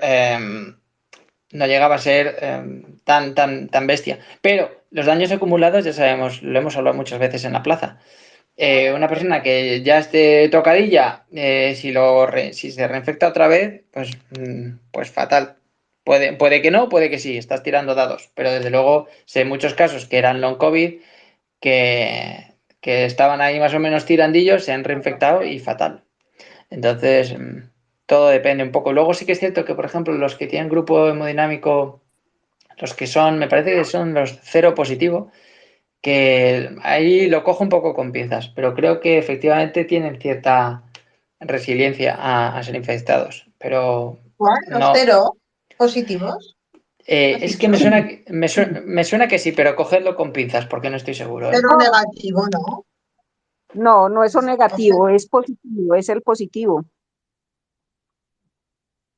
Bueno, yo lo que vi la publicación del grupo danés es que el grupo cero en general sí tenía más resistencia y los grupos negativos, por ejemplo, sí también mostraban más protección. Pero bueno, ¿por qué lo dices? ¿Que se ven menos grupos cero en long COVID, José? No, lo digo porque me suena haberlo leído simplemente, pero no tengo la publicación sólida, entonces no puedo Sobre afirmarlo sólidas. categóricamente. Yo sí que lo tengo por ahí, pero no sólida. Estudios que hacen de X miles de pacientes y sí, algo de protección sí muestra, pero vamos. Yo he visto ese, incluso yo creo que yo tengo esa publicación, si la encuentro la envío, la que dice Ana. Y Ana, Hay según varias, sí, el, hay varias. según el simposio canadiense de ahorita, el mes pasado, donde estuvo esta señora Kiko, las hipótesis principales del long COVID es infección persistente, autoinmunidad, disbiosis, reactivación de virus latentes y daño tisular por infección aguda. Sí, sí, sí, Yo, eso. yo diría que si ahorita, bueno, listo, salió algo y mucha gente se ha aliviado. Ojo, se ha aliviado porque en muchas ocasiones el virus daña órganos y ese ya es otro cuento. Entonces, Ya. muchas personas se han aliviado. Oh my God, se volvieron a reinfectar. Y lo que tú dices, se reinfectaron, ahora ¿qué hacemos? Les volvemos a poner lo mismo sabiendo que ya están infectados con una variante que está circulando actualmente. ¿Qué vamos a hacer? Creo que eso es lo que tú preguntaste ahora, ¿cierto? Es que vamos, es lo que yo digo, o sea, aunque te cuides, puedes a lo mejor evitar la reinfección 2 años o 3, pero en algún momento, en algún descuido o alguno de tus familiares, puede que te lo traiga a casa. Entonces, ¿qué expectativas hay? Porque si hay una, digamos, genéticamente, una predisposición genética y les pasa una vez y te pasa dos, o sea, te va a pasar siempre, quiero decir, sobre todo a los de persistencia viral. ¿Te van a responder la sanidad? ¿Te va a dar tratamiento para...? Es que no es como el de la hepatitis C, es que esto lo puedes pillar todos los años, incluso Exacto. más de una vez al año. Uh-huh. Sí, a ver, es cierto que yo lo que creo es que con lo que pagamos realmente tendríamos que tener unos recursos de muchísimas más calidad. Yo creo que el dinero se está yendo en cuestiones que habría que hacer ahí un auditaje bueno, porque yo creo que da para, por ejemplo, las listas de espera y todo esto, yo creo que se está, yo creo que esto, si se hace bien y se revisa bien lo que está pasando detrás, se quita las personas que estén llevándoselo, como se dice coloquialmente, calentito, y muchos puestos que pues, hay muchos que trabajan bien y otros que no, es decir, que se hicieran inspecciones, etcétera, etcétera, etcétera, se podría, vamos, hemos tenido una sanidad mejor que la de ahora, no puede ser que los tiempos avancen y nosotros cada vez tengamos peor sanidad, no tiene mucho sentido. Y luego también está el tema de que tenemos métodos para evitar, pues eso, los lavados nasales, bajar carga viral, ventilación, ya sabéis lo de las 7 capas, ¿no? Tenemos muchas más herramientas para evitar, pues eso. Susana, adelante, que también has solicitado hablar. A ver, estamos aquí en micro abierto. Adelante, Susana. A ver, hola, ¿se me oye? Sí, Hola, perfectamente. José, ¿qué tal?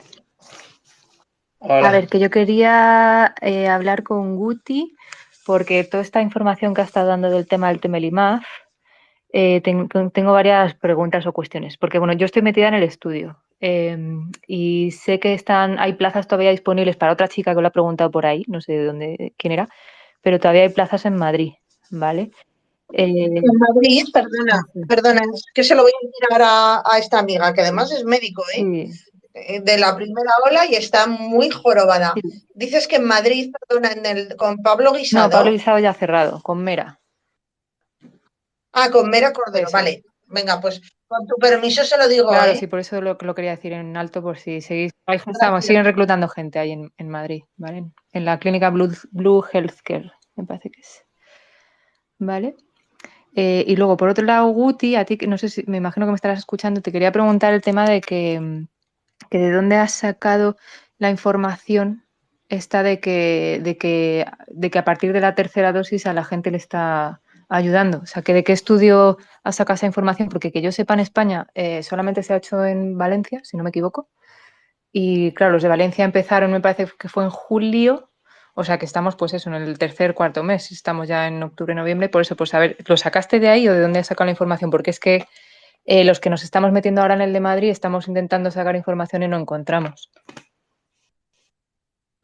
Bueno, yo te voy a buscar el hilo que hice. Sí. Es meramente anecdótico, ¿sí? Porque no, vuelvo y te repito, no vamos a tener datos confirmados de la empresa como tal hasta inicios del próximo año. Claro. Entonces, ahí, bueno, debe ser, yo tengo, como decimos aquí en mi país, yo tengo el palito. Como tengo muchos seguidores de Long COVID, entonces siempre me mantienen como al tanto. Uno de sus seguidores se llama Anthony y es de Francia y está en el primer grupo y tiene un blog y me ha citado y me ha compartido el blog y sus experiencias. Vale. Y el blog de Anthony es bien bueno y completo, entonces el hombre empieza a describir. Bueno, con mi primera infusión voy a aclarar algo. Es placebo y es fármaco. Entonces, ¿qué dice Anthony? Tiene que ser que a mí me pusieron fármaco, porque pues, yo sentirme como me siento, a no ser pues que todavía en el siglo XXI que estamos existan milagros y yo me haya curado.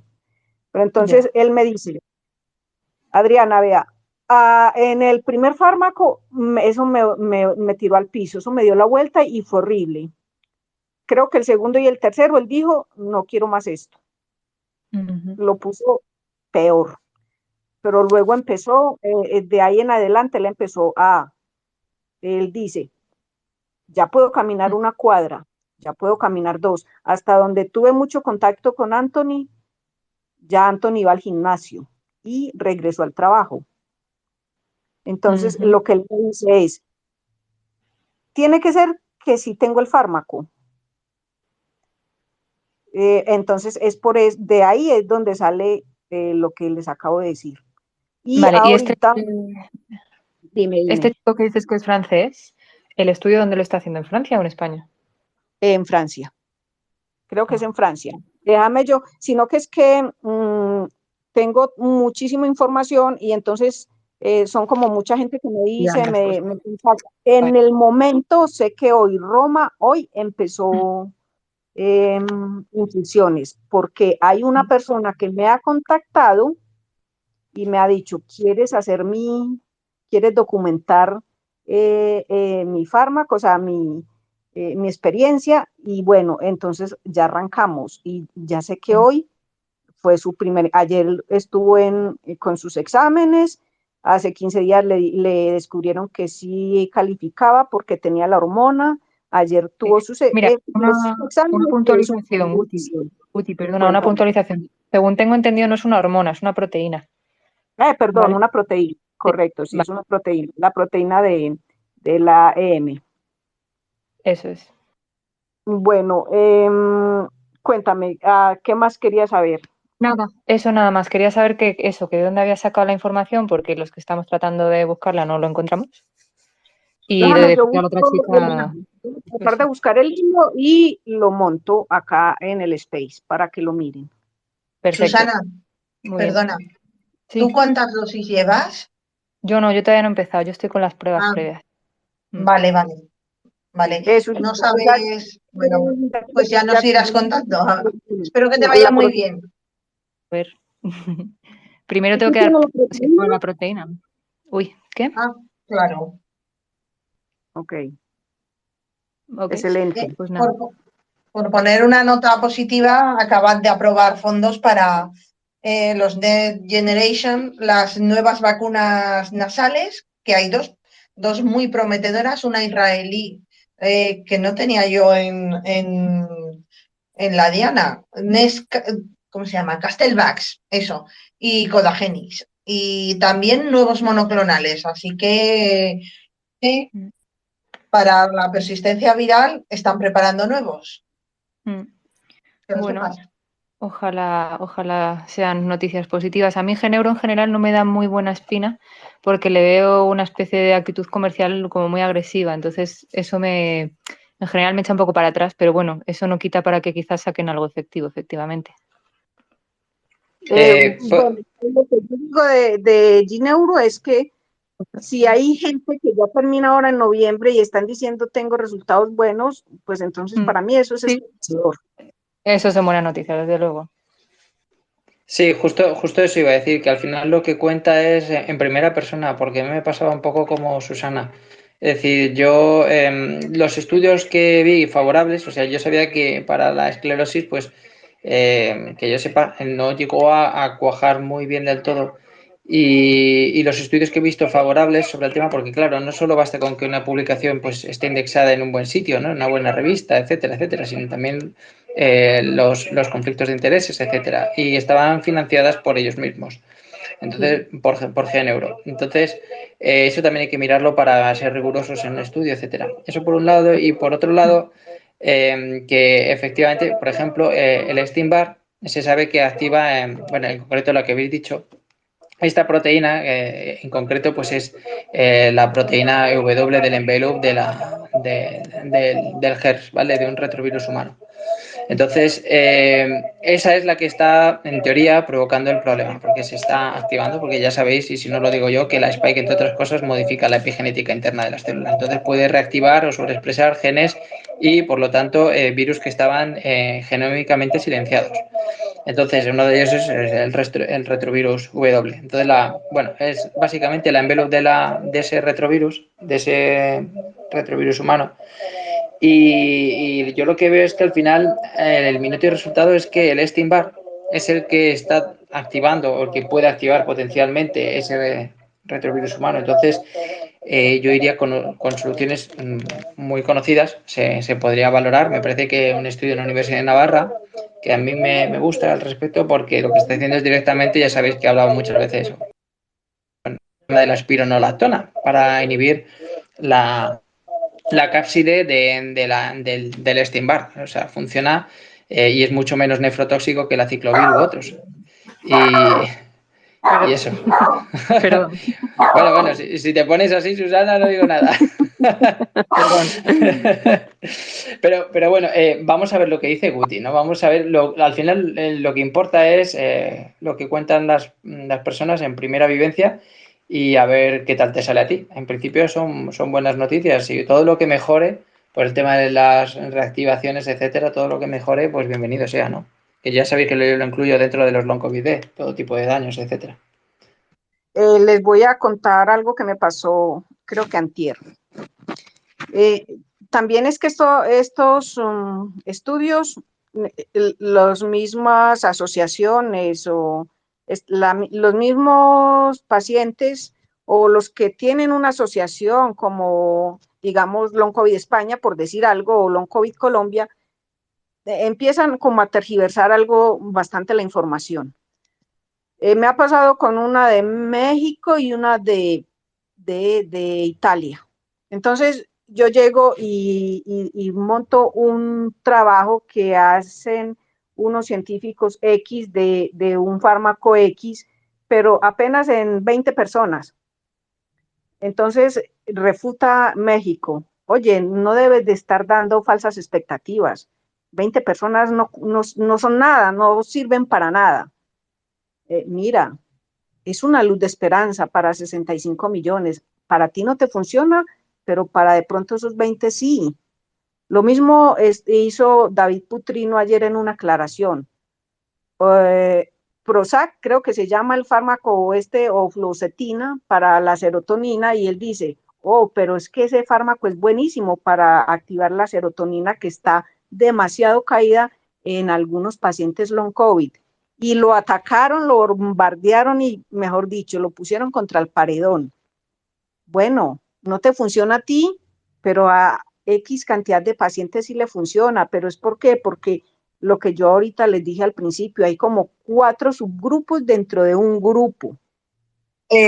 Sobre la serotonina, los fármacos esos tipo fluvoxamina y tal, yo he de decir que yo tuve síntomas de long COVID cuando me vacuné de AstraZeneca, que al fin y al cabo fue una infección forzada, porque la AstraZeneca sí que llevaba la spike íntegra del virus y tuve la famosa niebla mental, una depresión. Bueno, pues a mí me dieron no fluvoxamina, sino otra, muy similar, y a mí me funcionó.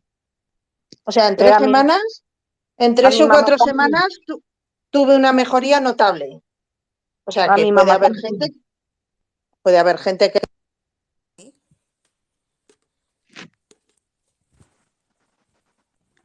No sé si alguien está hablando, ahora no se oye. No se estaba escuchando, Ana. Les cuento, a mi mamá también le funcionó de perlas. Se demoró 20 días para hacer efecto, pero lo hizo y le funcionó súper bien. Pero hay personas que no le funcionan, pero incluso estas agremiaciones long COVID, entonces atacan. O sea, primero te debes de informar. Mira, te estoy diciendo, dentro de un grupo ya hay 4 subgrupos y está comprobado por muchos científicos que es que ya lo existe. Claro, entonces no tienes por qué atacar. Quizá a muchos lo que les pasa, que no o me ocurrió a mí misma, es la inflamación o algún mecanismo, lo que dices tú, y a muchos nos ha funcionado. A otros, lamentablemente, no. Bueno, y la otra anécdota fue con una asociación de Italia.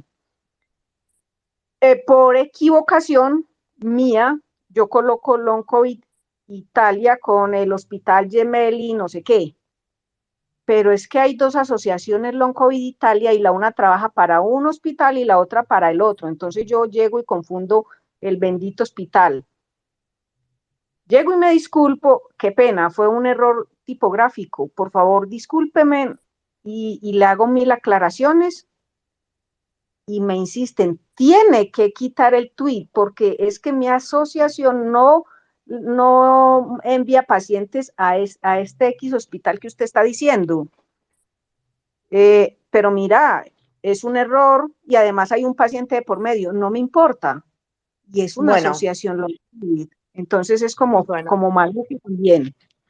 Bastante haces tú que vas recopilando como para que encima te ataquen de manera totalmente altruista encima. O sea, que es que esto lo hacemos porque nos gusta el tema y porque tenemos interés en proteger a nuestra salud y la de nuestras familias. Pero no entiendo esa actitud. Bueno, ya sabes, Twitter, pues hablando se enciende la gente que dicen, ¿no? Aquí... Para mí Twitter es la red más tóxica que hay y pues lo voy a decir públicamente, quien me atacó fue esta doctora Elisa Perego. Tienes que quitar ese tweet, lo tienes que quitar y a mí no me importa el paciente. Tienes que quitar el tweet porque estás mencionando mi asociación con otro hospital para el que mi asociación no trabaja. O sea, entonces ya lo que yo veo es que cogen las asociaciones de como que, bueno, que venga la platica, ¿no? Yo te mando pacientes para este hospital, pero es mi asociación. Bueno, tampoco debe ser así. Entonces, mira que las mismas asociaciones empiezan a tergiversar las cosas, los estudios.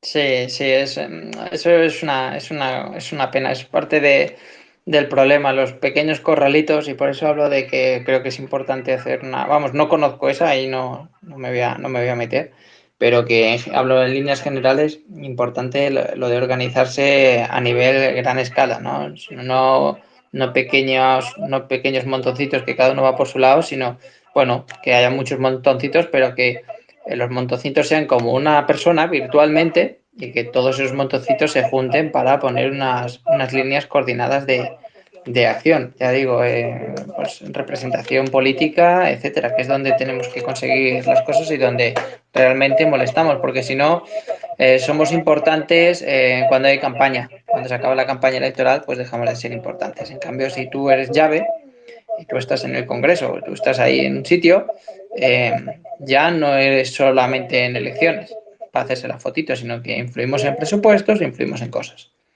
Entonces, bueno, yo creo que eso sí es importante. Sí, José, yo Y estoy bien. Y con Ana, uno lo que trata es de traer información. Yo trato en mi caso particular, trato siempre de traer el paper con información matizada. La vacuna es súper buena, pero también tiene efectos colaterales. Estos pacientes se beneficiaron con este fármaco, pero estos no, o sea, matizado. Y de pronto la asociación no entiende eso y el periodismo tampoco, entonces por eso atacan.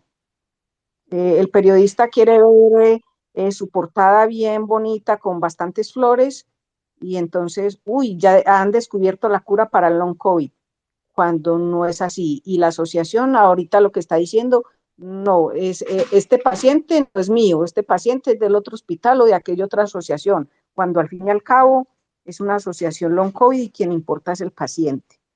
Entonces eso se está poniendo ya como una guerra y no solamente con nosotros que somos tuiteros y que divulgamos ciencia, sino con los científicos que están haciendo una labor tremenda. sí, así es, así es. Bueno, pues nada, son las 10. En principio, pues ya hemos terminado. Si alguien de los oyentes quiere intervenir, decir alguna cuestión más, que lo señale ahora o que calle para siempre, como se suele decir. Y, y nada, voy a esperar así un momentito para ver si alguien se lo piensa. ¿Alguna última Yo pregunta?